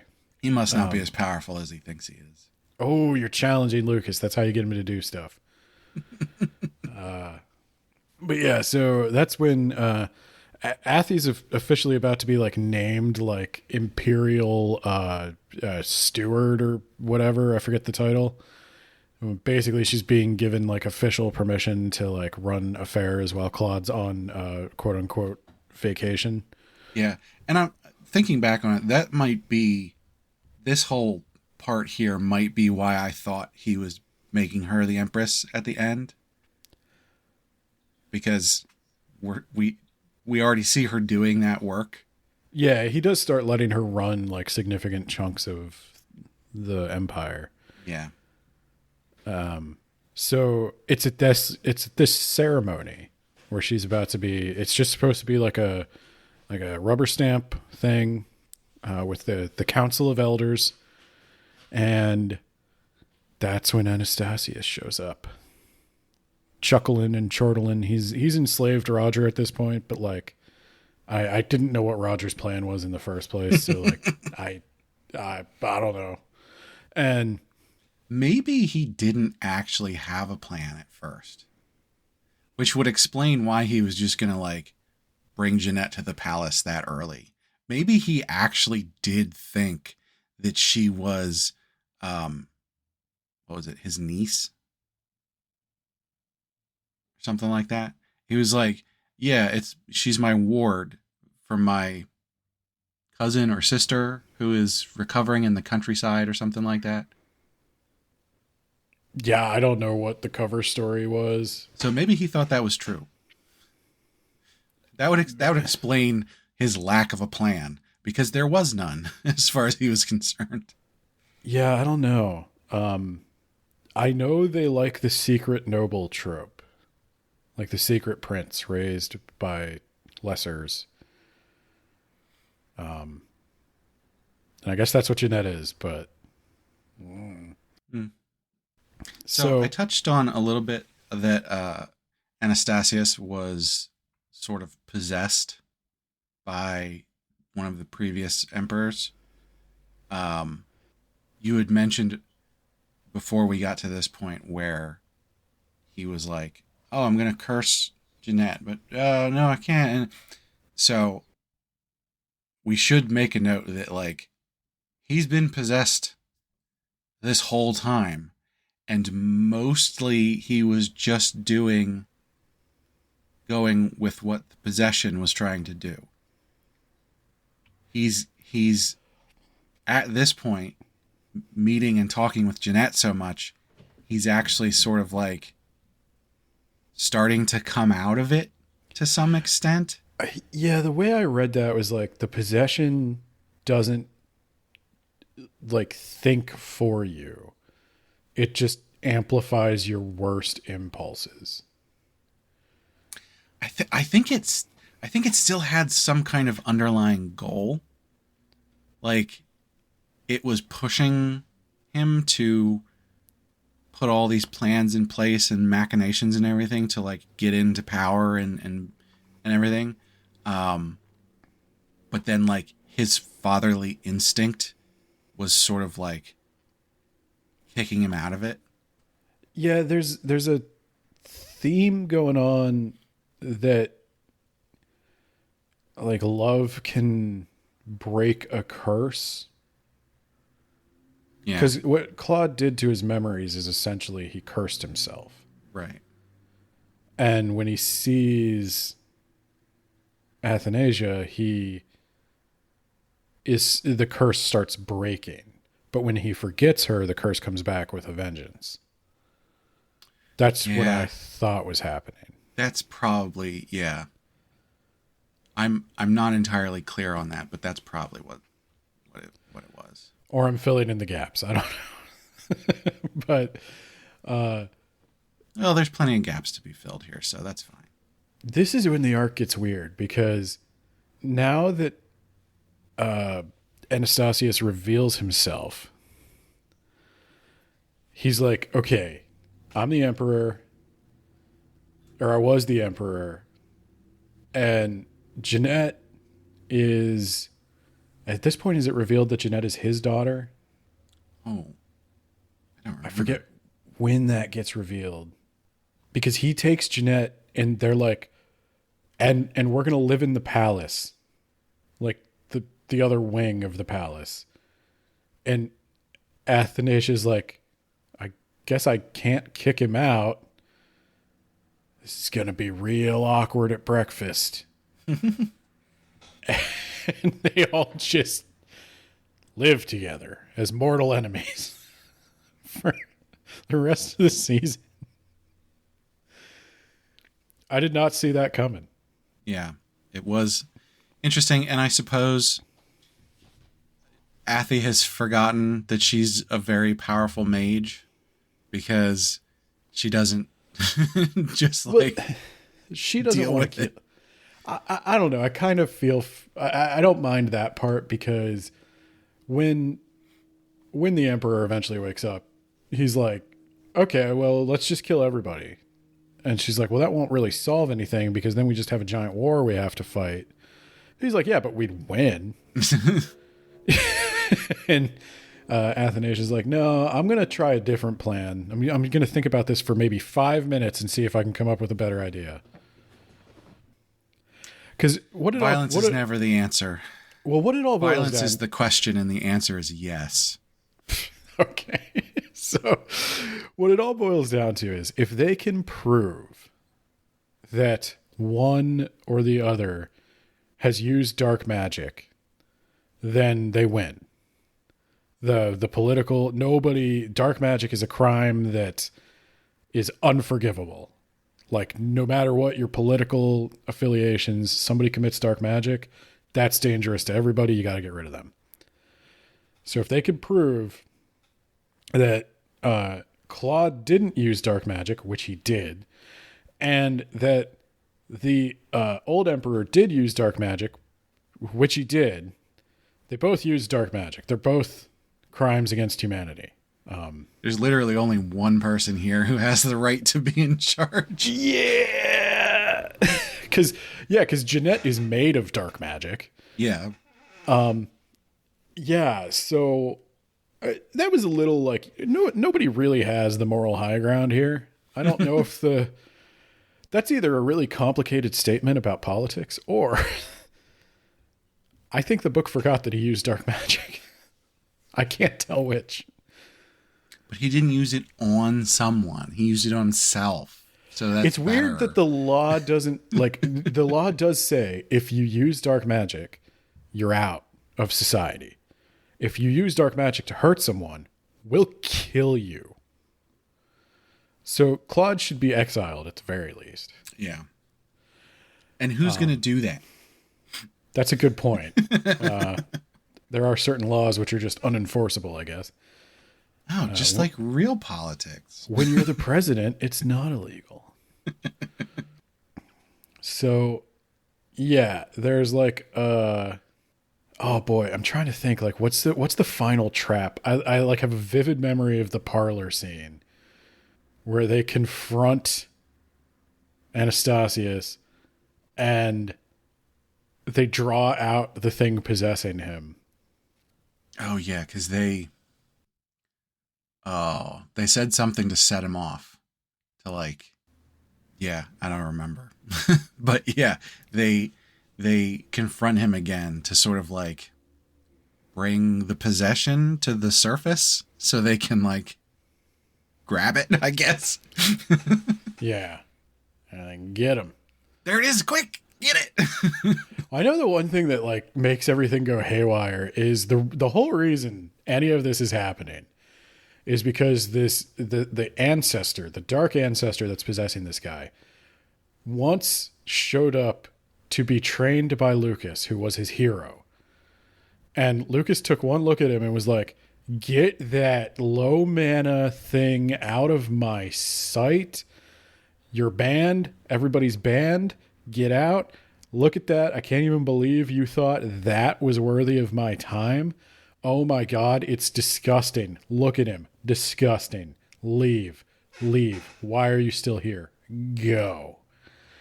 And that just triggered a lifelong hatred that drove this kid to become a dark magician out of pure spite. And now he possesses his ancestors. And Lucas is like... I mean, and he sure showed Lucas, didn't he? Yeah, Lucas is like, okay, well, like, I was just like, I didn't have my coffee, bro. Like, I don't know why you're making this a big deal. Like, are you saying that this could all be, like, my fault for behaving irresponsibly as the world's most powerful magician? I don't know what you're talking about. And so Lucas is eventually like, hey guy, I'm sorry. I'm sorry. I didn't mean it. So what we've established is we either don't have magic and the story doesn't happen, or we have therapists in this world and the story doesn't happen. The dark entity's like, you think you could just apologize to me? He's like, bro, sorry. It's not your fault. It's not your fault, man. It's not your fault. It's not. Don't say that, man. Don't say that. It's not your fault. Turn off the fucking cameras, man. Oh, God. And so he's like, you're tricking me. But at this point, like, I think Anastasius no longer is a good vessel because this dark spirit's been keeping him alive, but like he's dying. So he needs another body. Who does he possess? He possesses Jeanette. But Jeanette, that's not going to work either. She just doesn't have the hate. She just doesn't have it in her. All Jeanette wants is interesting considering she's made from dark magic. Yeah, like I think that's the thing with dark magic is like it always has the opposite effect you want it to eventually. Yeah.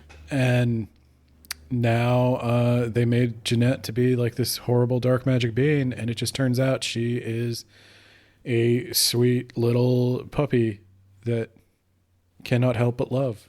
So they eventually catch him out and steal him away. And then we have like the happy ever after where like she's crowned princess. But the Lucas date, That's the final thing I want to talk about for the story, and then we can rubric. Ezekiel is like, he's still trying to be flirty man. But Lucas, he's got age on his side. He's got wisdom. He recently learned that he shouldn't necessarily be so mean to people. Sometimes it turns them into evil, genocidal maniacs. So he's going to try a different route. He's going to read an Otome Isekai and try to copy the perfect date. So he asks Athanasia, using her proper title of princess, "Would you like to go to dinner with me?"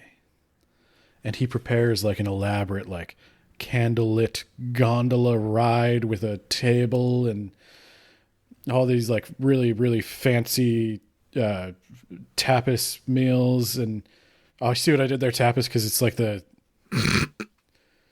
money scam. And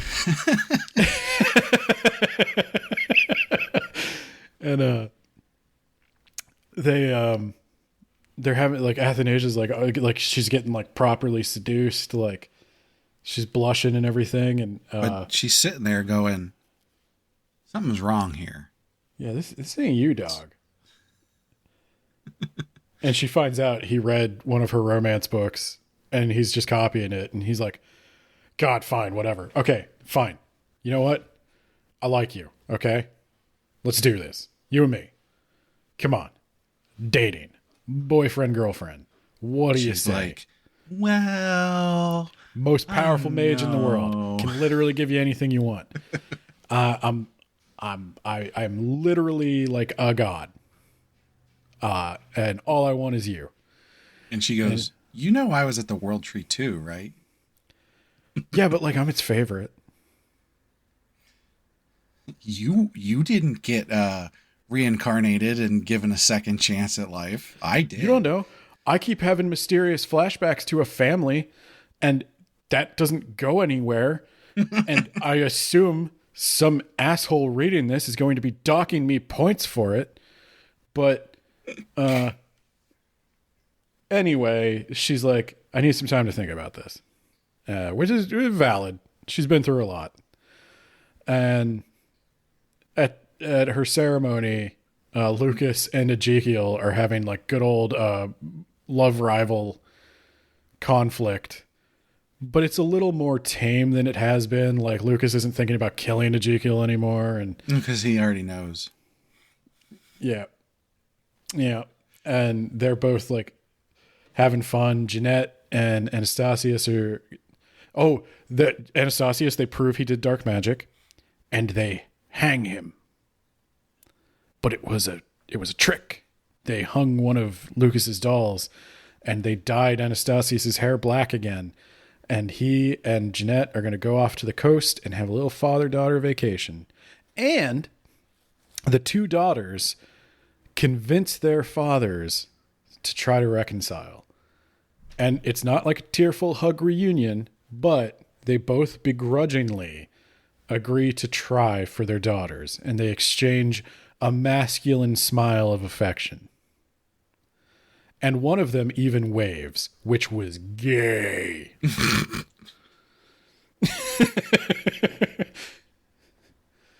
But then the other one waves back, so it was no homo.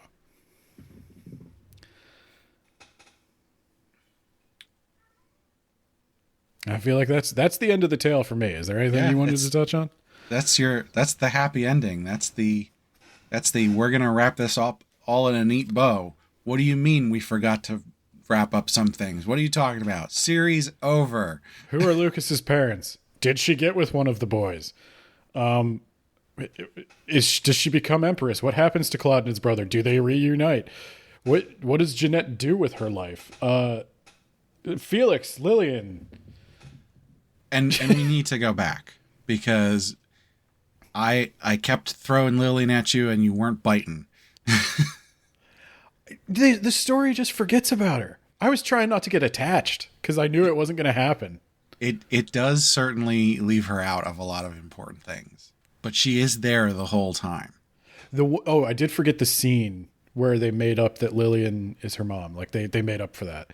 And that's when she runs away after Claude forgets her. She does come back to tell Lillian specifically that she's okay. And that was sweet. And Lillian's always in the background, but they don't do anything with her. Like, Lillian is peak when she's a baby, but... Well, yeah. I mean, so there's other maids who she knows by name and is like, those are my maids, and where are they, and what's going on? But Lillian is her rock, the one who's always there for her. And that's another thing we never understand. Why? Lillian requested to be the maid. Lillian was friends with the mom. Not even friends. Not even friends. She literally was just like, I saw her and she was so beautiful, and so I wanted to do this. Like, what? I literally got the vibe that Lillian was in love with Diana. Yeah, probably. And you would be too.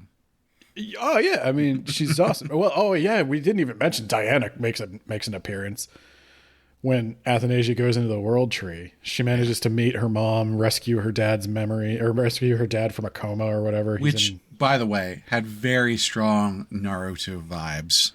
Of like, guess what? You get to meet your parents who've been dead your whole life.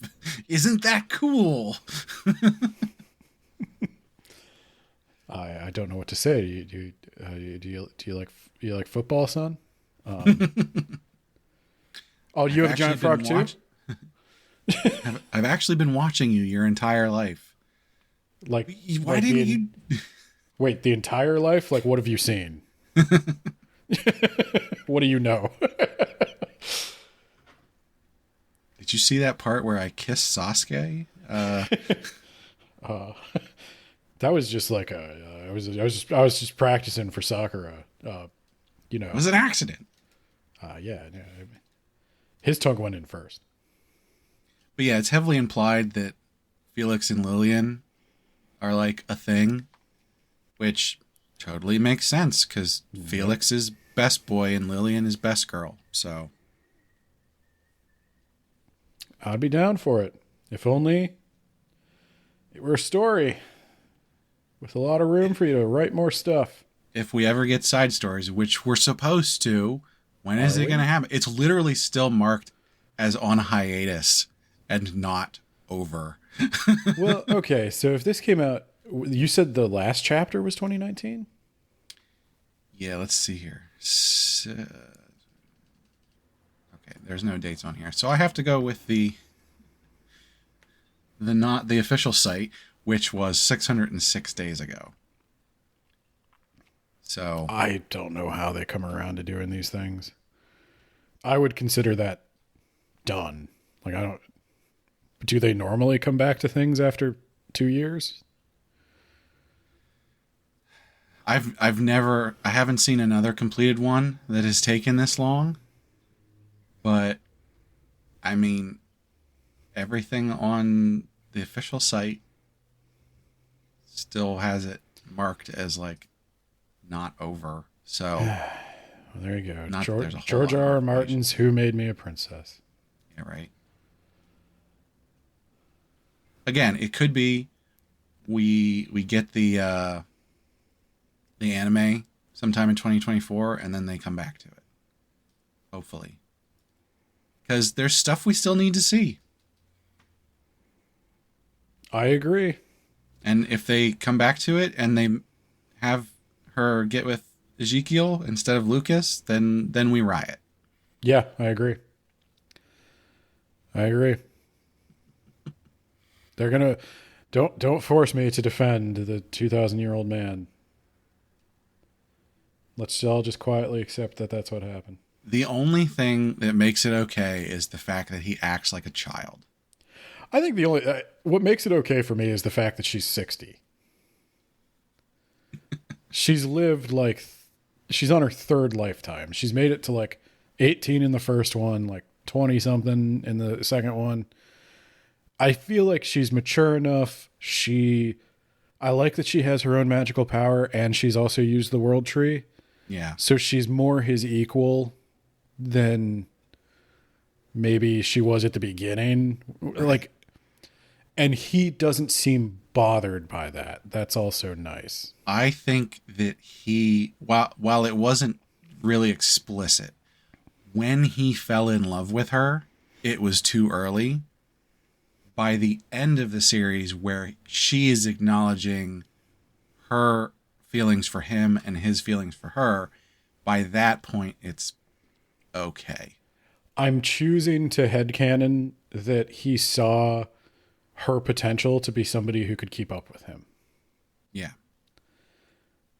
And that's what attracted him to her, not anything untoward.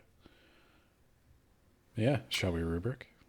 Yeah, I'm trying to think. Is there anything we need to cover before we rubric? Um,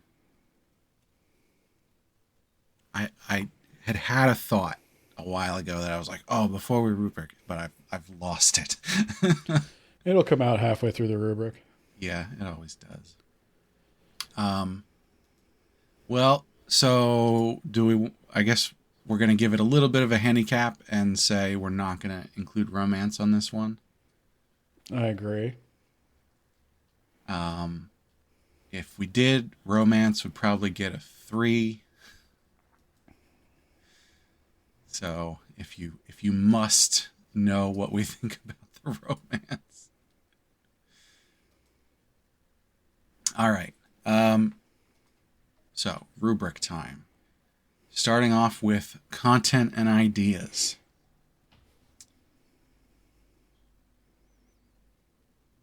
Oh, this is interesting I'm going to make some because enemies.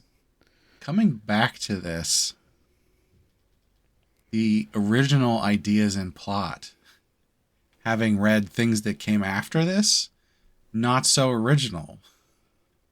But I think this was the first one to do a lot of this stuff. If that's the case, I would call that original. So, uh, am I? Do I want to give this a 5 just because it's one of my favorite series? It's, I would say, to make a case for a 5, what was the idea? What are some of the ideas that got you? And like, what was the impact they had? So, the the idea of the reincarnated into a novel you like was not original at this time. There are plenty of others that did that. But the subversion of that trope, which honestly you didn't really get until much later on in the series, but it is present. I think it was the idea the whole time. That in and of itself was very original for when this came out. Nobody else had really done that at this point. If they did, I don't know of them. Another series that is not as highly rated might have done that, but I haven't read it. So that is my main thing. Because as with all of these, they all share so many tropes, and that's why we're here, because we like those tropes. But the subversion of those tropes and the placement of those tropes around other original ideas is sort of the thing which is putting this in a 4 to 5 realm. As far as like additional items that we would pick out that would be like, oh, this is original, that's original, this is the whole idea of the original female lead, so to speak, not actually being a real human being, that was really out of left field for me. I thought that was pretty interesting. What do you think? I agree with you, but I was trying to think of how I wanted to do this, and looking at the rubric again, I think I'm going to be rating this pretty highly, but for me, the content and ideas, I'll put it this way. if I go high on the content of and ideas, I'm going very low on the characters. But Interesting. I want to go higher on the characters. So basically my problem with this is there are a bunch of interesting things introduced and very few of them are really paid off. You don't really see the end of most of these characters' stories. It felt like it rushed to the finish. See, that's why I'm I think I'm high on content ideas and characters, but I'm going to be going lower on pacing and structure. Yeah, so I'm gonna give it a 3 for content and ideas because I think the main problem I have is that the ideas are not developed. Like everything else being the same, one or two more seasons, or epilogues, or side stories, and my content and ideas problems are solved. I just need some payoff. I think enough of those things were developed.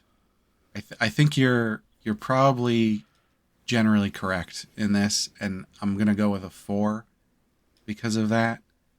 But I think the important things were developed.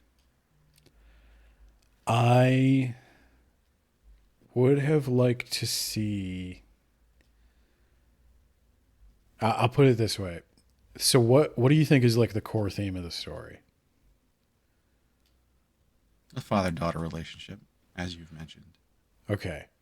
So for 2 of the 3 seasons, Claude was basically not there. And then Anastasius, I think the theme of each season was restoring the relationship. yeah, I'm gonna go with a 3 on this one. I'm gonna stand controversial. I I need more. I need more. I mean, wanting more is probably a good thing. It is, and that's why like giving it a 3 here. I guess the reason I'm giving it a 3 here, and the reason I'm explaining it so much is I could spread the problems I have out across the rubric a little bit Mm-hmm. more, but I think that's going to lower the score overall when the main Oh, problem I have is an underdeveloped idea. that's what I'm gonna do. Okay, let's go on to pacing and structure. Yeah. So for pacing and structure, I'm gonna give it a 3. Okay. I thought while I understand that the narrative that they're doing for each season of here is a relationship between a father and daughter that needs to be rebuilt. The fact that they did it 3 times and that it was basically the same thing each time with just slightly different circumstances, I really was not impressed with that. And I thought, especially the second season, but somewhat the third season as well, I felt like it sort of got to be dragging in the middle of each of those. I think the first season, they the pacing was fairly on point. And then when they get to the second and third seasons and they're like, we're going to do this again. We got to put a bunch of stuff in here to make sure we have enough chapters. That felt like it dragged. So it's not terrible. And it was certainly readable. And I should say, I don't think we said this on the recording, but it is a very readable story. The chapters are fairly short, which is good for everybody who's going to go read it now, because reading it while it was coming out was not satisfying because the chapters were so short. But the chapters being short is actually something in its favor in this. They could have probably actually had maybe half the number of chapters, or you know, 2/3 the number, where they just like were combining chapters to make them longer, and that might have actually like potentially made the pacing a little bit better. But that's neither here nor there. Yeah, for me, I gave the pacing a 4. I did read it all at once over like a period of 3 days. And I gave it a 4. I thought about putting some of the problems I had with it into pacing, but I decided they're not pacing problems for me because the story kind of kept me on the edge of my seat. It did a good job pacing. It was just at the end, I felt like I was on the edge of my seat and then I just fell off my seat because I was like, that's it. That's the end. Like, there was a lot of like, what kept me going through the parts that you described as dragging was like, is Jeanette gonna become the bad guy? There were a few places where I think it could have gone further. Like, if they, I think Jeanette should have had more of a villain arc. Like, it almost seemed like the author was kind of afraid to really hurt Athanasia at any point. And Yeah. I get that's the genre a little bit. It's a little bit more like wish fulfilling, but like it was really they really made it seem possible that things could take a dark turn. Like, I know Athanasia is going to win, but like I had no idea what was going to happen to Jeanette. Mm-hmm. So I think that was like a really, Jeanette and her father were really good pacing elements. They kept the story interesting the whole time. The reason I can't bump it up to a 5 is because, again, I don't think the payoffs got executed sometimes at all. Okay. Well, I guess we got reversed there, so we're still even. We're back even. Moving on to characters, I'm gonna go with a 4 here, and specifically, some characters may have been less developed, or some arcs may have been wrapped up unsatisfactorily. Because the thing is, I like all of these characters. I even like Ezekiel, even though he's like just buttered toast. The very early on in the series, you don't like Claude, which obviously, because he's, psychopath, but like when they sort of unfold everything and say, oh, here's what's actually going on, like he really does sort of endear himself to you, which is, I mean, I think that's a really difficult thing to do with a character that you've established as, villainous to some extent at the beginning, to like actually get you to turn around on him. Yeah, I would echo everything you said. I also gave it a 4. The fact that I like every character is why I wanted more and why I was so like disappointed that I didn't get clear resolutions. And I will agree that I think the story guides you towards what the outcome is probably going to be. But after you go through that whole journey, you just want to see it. But I do agree with the thing with Claude is like, it starts off like, oh, a man who hates his child, his infant child. That's not a likable guy. I mean, that's one of the worst things you could do. And then you find out it's like this epic, tragic romance of like he loved that woman so much that he cursed himself to never feel again.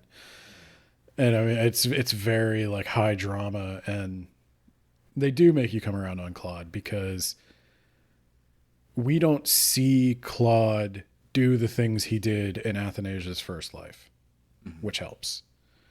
When Claude meets her, he's charmed by her, and that's good.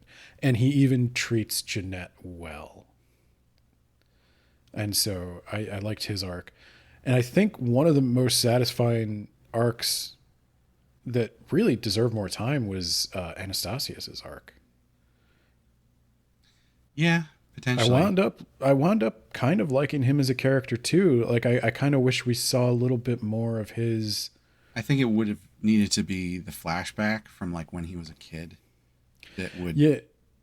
we almost needed like a couple of chapters explaining like what his mom did to him Yeah. to make him so weird. But then Felix and Lillian, they felt like tropes, but they also felt like they developed a little bit beyond the trope. There was a very early on where Felix was explaining to Athy about how his mom died early, and his mom was Claude's nanny, Wet nurse, yeah. and then like how he didn't feel connected to her, and when she died, he didn't feel anything because she didn't pay attention to him. But then, like, oh, later on, he actually found out that he did really miss her, and he was crying. Like, he's got a character, and it's deep enough for being a side character. Would I have liked more of it? Yes, because I like him as a character, but also I don't think it was necessarily like that he didn't get enough, you know? Well, I like his role as like a goon almost, like, or like a goofy dude, where when he's with the princess, he's like this uncle figure, but when she tries to sneak up on him at one point with her magic, which at that point has been established as being like pretty top notch, and he senses somebody behind him and he almost stabs her in the face. And that's the first time you see him like not interacting directly with the princess, or he doesn't think he is. And it's like, oh, there's another side to this guy. Like, he kills people. Like he and Claude have done some shit. And Yeah. so I think it's interesting how like There's a reason he's the only one that's next to Claude. Yeah, they all can like they're one of the interesting things about the characters of like the older men in this is that they're all like scarred war veterans who are being softened by family life. Well, Lucas is just a brat. He's the oldest one. Yeah. But yeah, no, I agree. The characters are like infinitely better than the plot. I mean, you could put these characters in any story and they'd be good. Yeah. I wonder if we would give this a 5 if it had actually had side stories at the end. Almost certainly. I don't know why they wouldn't. I feel like that's just printing money. You know, it's funny. We might have to come back and revisit this completed manhwa. If they get side stories? Yeah. Honestly, I would. I'd be willing to. Because I suspect the problems I have may not be problems in the book. Mm-hmm. And maybe even the anime. We'll see. We will see. So, art competency. Is this going to be controversial?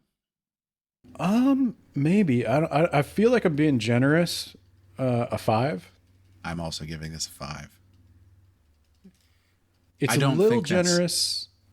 This doesn't quite reach the status of mother's contract marriage, but Yeah. the art in this, basically from the jump, is just so good. Yeah, I don't know if I'd say like necessarily the every frame is a painting thing, but it's flawless. It's close. It's flawless. There's nothing wrong. I couldn't find anything. Yeah. And The character models are always just spot on. Like it really seems like they spent the time to make sure it was right. Well, and I'll tell you one of the things I did notice that I wanted to applaud was Lucas changes his appearance constantly. Yeah. Short hair, long hair, tall guy, short guy. He's all over the place, and you never are confused that it's Lucas. Yeah. All the maids look pretty similar, but they're also distinct. Yeah, that was I actually noticed this in my reread. There's parts where there are additional maids They're like not named characters at all. Not even like the other named maids that we get some of, just literally background maids. And they all have clear character designs that you can pick out from panel to panel and go, oh, this is the same maid. There, she's the same. Yep, that's the same one. And yeah, that's really, I mean, in a space with manhwa where you can always find that pink-haired gossip girl in every single manhwa, like Yep. that they really went above and beyond for that. No, and that's just hard to do in comics in general. Like, I don't care, webcomic, webtoon, whatever. Like, I've read Marvel comics where I don't necessarily recognize Clark Kent Yeah. versus any other guy in the crowd. Like, Well, it would be weird to see Clark Kent in a Marvel comic, but yeah. yeah, sorry, DC. Now it's controversial. I've burned all credibility. So, before we jump into artistic flourish, because I've got some things to say about that, I think we should talk a little bit about how you started this series. I read a book. I read an Otome Isekai book, a hardcover graphic novel. It was interesting. It was interesting. I think they did a good job with it, but you can tell it wasn't made for it. You tell it was not made for the page. So I was actually waiting for you to say that because, and this sort of will flow into my artistic flourish rating. What I noticed very much while rereading this, having now read so many other series, there's nothing outside of the frames. Almost every single thing is contained within a frame that is just placed within the page. Yeah. I was rereading it just going like, wait a minute, what is going on here? You could fit so many Dairy Queens in here. Yeah. And it's not that like, it's not that there's missing backgrounds. It's just there's so much white space. Yeah. It takes on like a storyboard quality. Like Yeah. You're meant to scroll and have things like pop up here and there. It's Right. the only way I can describe the book versus I was reading on my phone is like it's meant for a vertical format. Sure. It's meant But to be up and down. It doesn't work as well when you lay it out horizontally. It's not bad. It's very readable. I don't know if you weren't reading both, if you would even notice. I was thinking though that, seeing how it was just panels placed all over the place, I was wondering like, I wonder if this lends itself to being in a book format, because you can just move the panels around. You don't have to worry about where all the filigree goes, Yeah, I mean, I think it works. I just think like the timing felt a little off compared to the scrolling, but it's minor. I if you like it and you want to own it, I'll put it this way. I would much rather buy graphic novels of all of these manhwa, no matter how poorly laid out, than I would like to buy keys. Tapas uses coins, so Coins, keys, tokens, Chuck E. Cheese, fun bucks. Yeah, I don't need to gamify my reading experience. well, so for that reason, I'm gonna go with a 3 for artistic flourish.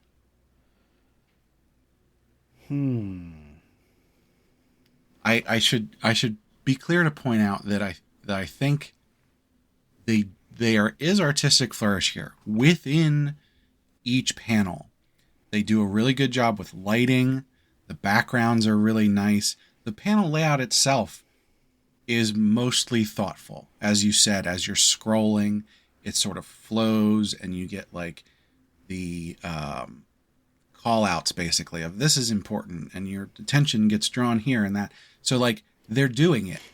There is artistic flourish there. But I got a little distracted with how much white space there was.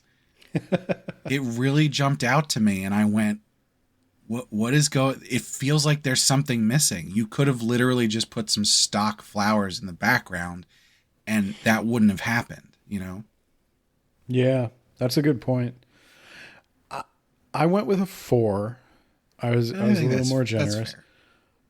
I thought they did a good job with the magic, the gag stuff.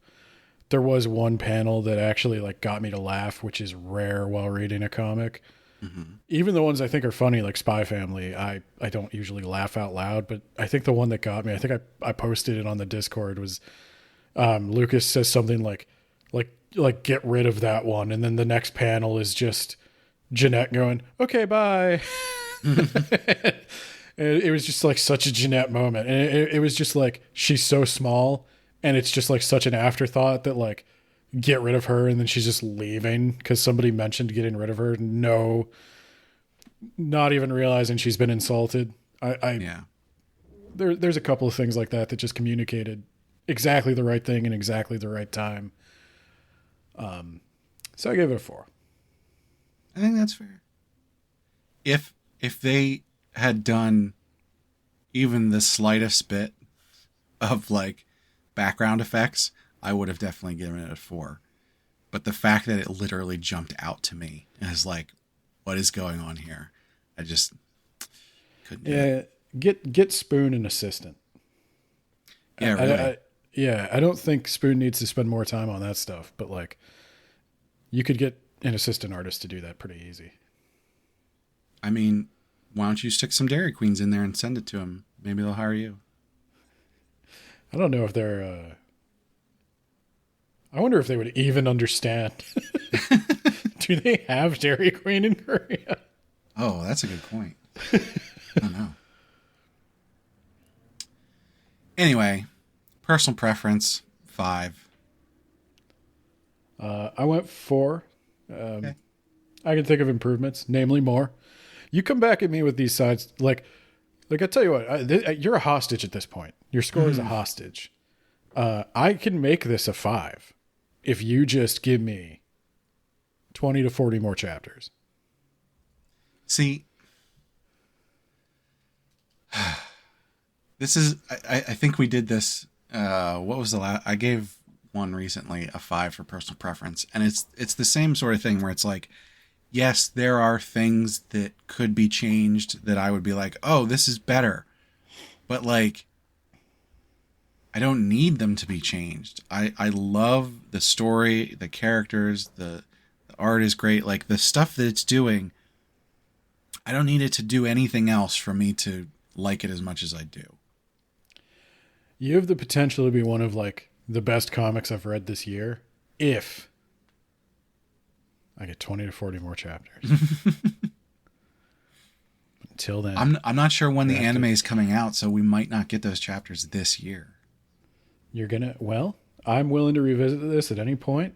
I mean, as long as I'm alive, you're going to have to get them in before I die if you want me to change the score. So keep that in mind. Well, now we're to recommendation strength.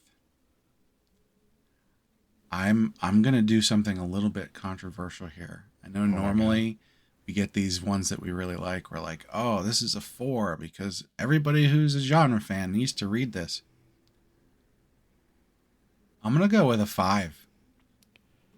Well, I also went with a 5. Ooh. Because I thought, like, my only problem with it is I want more. It's a great problem to have. Yeah. And I think I've mentioned before, like another typical fantasy romance, that was like a 5 for me, personal preference, I think. Yep. And I had to add the caveat of, I don't think that can be your entry point to the genre.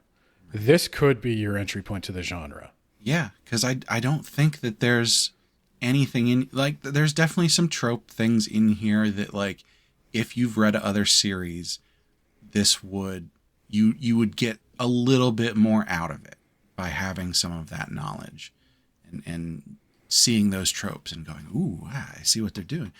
But I don't think anybody needs that ahead of time, because I think this is just strong enough all around story on its own that just anybody who cares about drama or family or magic, or like, there's so many different things that someone could latch onto and get something really good out of this.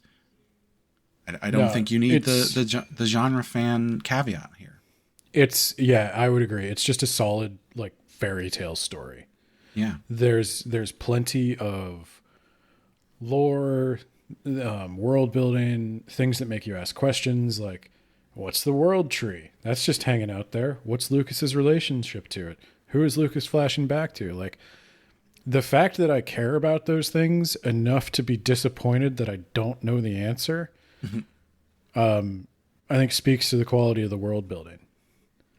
And I don't mind there being some unanswered questions. I do think there are maybe a few too many. But like I said, there is a book out there. And maybe if you... I'd be interested in talking to anybody who's read the book to know if they think I would like the book. I don't know if there's an official translation of the book. I'd be willing to read it if that's the case. But I'm not sure. I have not said that about many of the things we've read, that I would be willing to go read the book. I have to be very cautious about what I promise to read these days. But I would make time. Are you actually rereading The Hobbit and Lord of the Rings? Yes. So you're not just skimming it? No. You're not going to have any time to do anything. Here's the problem. It takes me about like 15, 20 minutes to read a chapter of The Hobbit. I read a chapter of The Hobbit where they get their swords from the troll, and I was like, no fucking way did he just name drop the fall of Gondolin. And I had to go back to the Silmarillion and read Beren and Luthien again, and the fall of Gondolin, and a decent chunk of like the ruin of Dariath. So I wound up spending like 5 hours doing like background reading for one chapter of The Hobbit that turned into a 30-minute episode, maybe. So, well, before we wrap this up, just on the recommendation strength stuff, I'm wondering, in our Otome Isekai college level course that we have, would this be the first one to read? I think it's certainly a good candidate. I don't know if there's anything more fundamental to the history of the genre. I'd be interested in I know we're going to do the bad ones here. Spoilers. Yeah, but I'd be interested then after we get that done. The next thing would be what are the early ones? What are the earliest things that are recognizably Otome Isekai? Yeah, that's a good question. Because this is I think it's a good hybrid of Otome Isekai with fairy tale stuff in it. It hasn't gone full Otome Isekai. It's still very much the princess fairy tale. All right, well, the scores have come out, and we are looking at 8s across the board. I ended up at 78, and you ended up at 79. Oh, I thought I was going to be giving it the lower rating. It was very close. I think it was definitely The artistic flourish for me was a big thing. And then, of course, the pacing and structure, which I rated lower. So, it looks like content and ideas was the only thing you really rated lower than me on. So, Yeah, I think we're basically in agreement about like yeah, what the strengths and weaknesses are. It's just where do you think the emphasis falls? right. But yeah, that's a solid 8 in my book. Which might not be good enough because it's rated at 9.4. I understand that. Um, I I think it. I'm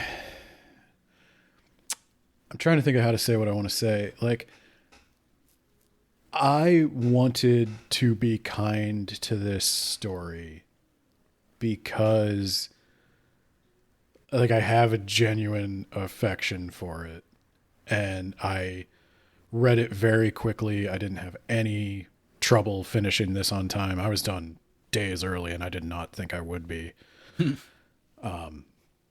So I get why a lot of people could like go really quick through this and really like it.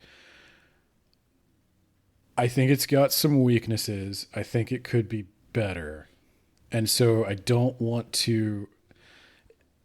If I were to grade it higher, I'd be grading it on a curve. And I'm not just comparing this to other Otome Isekai in my mind. I'm comparing it to all comics. And 8 out of 10 is really high for me when compared to all comics. I usually would hover around a 6 or a 7. And so you're getting up there. And I could get to a 9 if I just had those extra chapters I wanted. Yeah, I think if we got those extra chapters and they were like proper, I would definitely go up on pacing and structure. Potentially, content ideas and characters would also go up. That would be a bit more of a stretch for me because I rated those both 4. But for you, content ideas could very easily bump up to a 4. Yeah. Like I don't judge anyone. I don't judge anyone giving this a 9 or a 10. Yeah. Especially if you rate more, if you weight more heavily for your personal preference, which I think a lot of people do. Yeah. I almost certainly like, hey, go on our website. You can rubric along with us. But for the most part, I think people are voting almost exclusively with their hearts, which is not, a bad thing. But I don't think almost anybody is doing what we're doing, where we're sort of breaking things apart and saying, where do each of these components of this story fall on a rating? Yeah.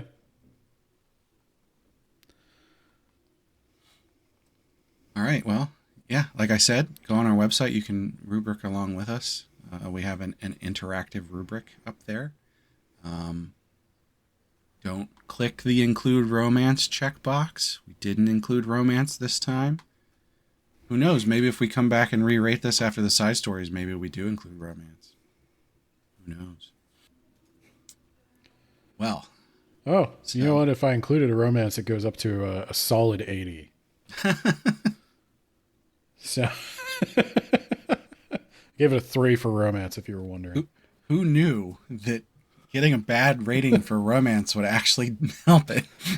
Might be. My math may not be as precise as I know. I think it's because it waters down all the other bad ratings. You said you gave it a 3? Yeah. No, yeah, that's 80. Who knows? Who knows if the calculation for that is actually right? I just made it match the website that we've used before, so I don't know if that's actually mathematically accurate. But it's got to be consistent.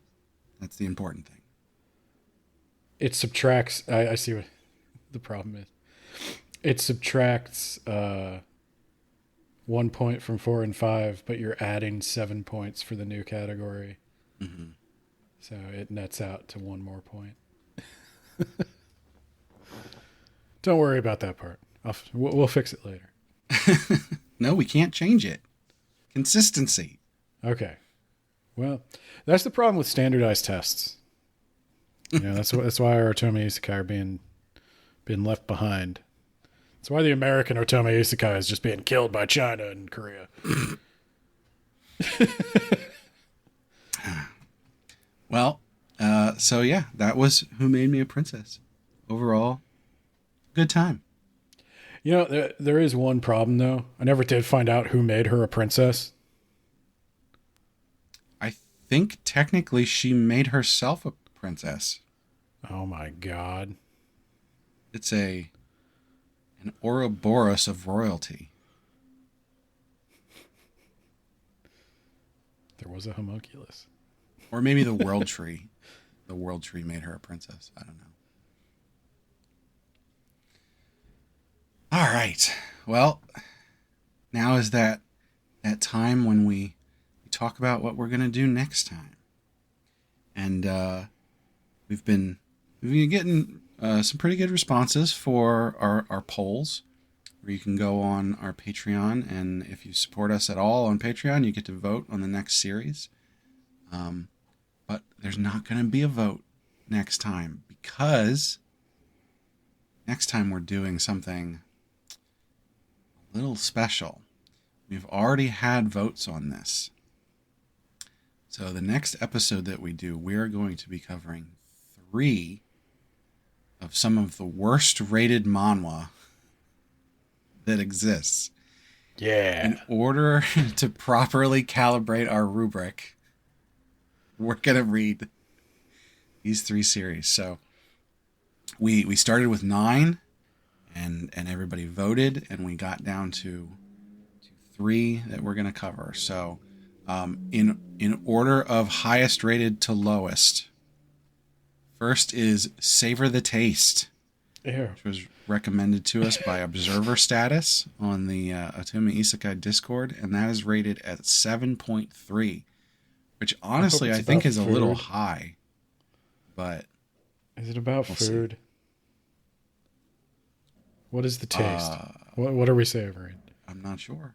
I guess we'll have to find out. I don't like this. That one I will actually have to read the whole thing, because I've never read that one before. So, but there are other series that are rated lower than that I enjoyed. So I might really like this one. Next on the list, we've got The Scorned Villainess Survives in the Wilderness, which is one that I have read all of already. And Ben, you have read some of. So you get a head start. Oh, boy. That one's rated at a 5. And I'm really glad that one got picked. And I will preface this for you, Ben. While you are reading through this, make sure you read the comments, because that's the fun part. Okay. And last, and very definitely least, we have On the Emperor's Lap. Oh, which was recommended to us by Space Hamster from the Otome Isekai Discord, and that is rated at 4.7. You guys are really generous with the ratings. Like, if these are the lowest. I think the ones that are rated lower than that, no one's actually read all of. So, I think On the Emperor's Lap, we might get down into the 1s and 2s. Oh boy! So, I'm excited. You gotta start reading those right away, because I have a feeling that it will be a slog to get through, and we gotta read 3. Well, you do. All right. I did actually. I have started On the Emperor's Lap a long time ago, and I just put it down. So, if you know me, that is a glowing endorsement of how terrible it is that I actually put it down. Who among us didn't start On an Emperor's Lap? You? Yeah, you don't know what I do. Anyway, so make sure that you get subscribed for the next episode because it should be a fun time. We'll see. I mean, it could be our shortest episode ever or our longest. We don't know.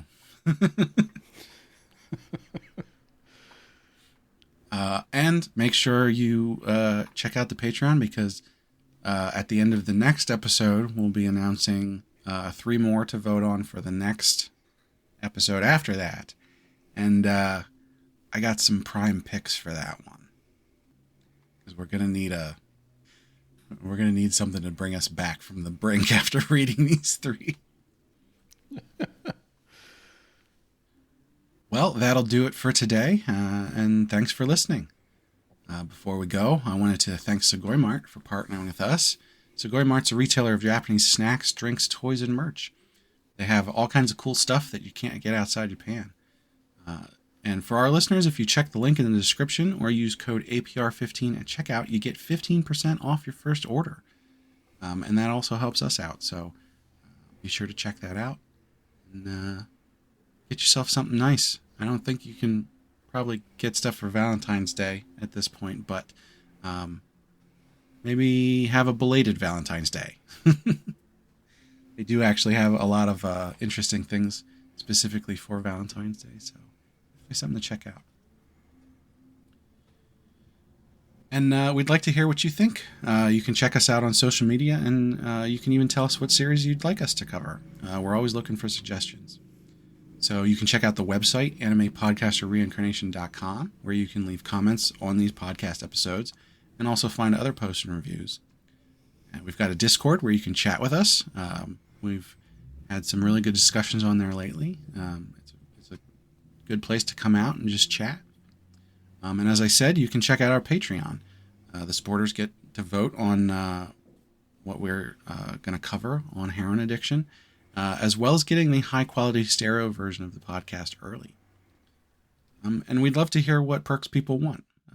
We don't have a ton of perks filled out at this point, but we're really open to suggestions, and short of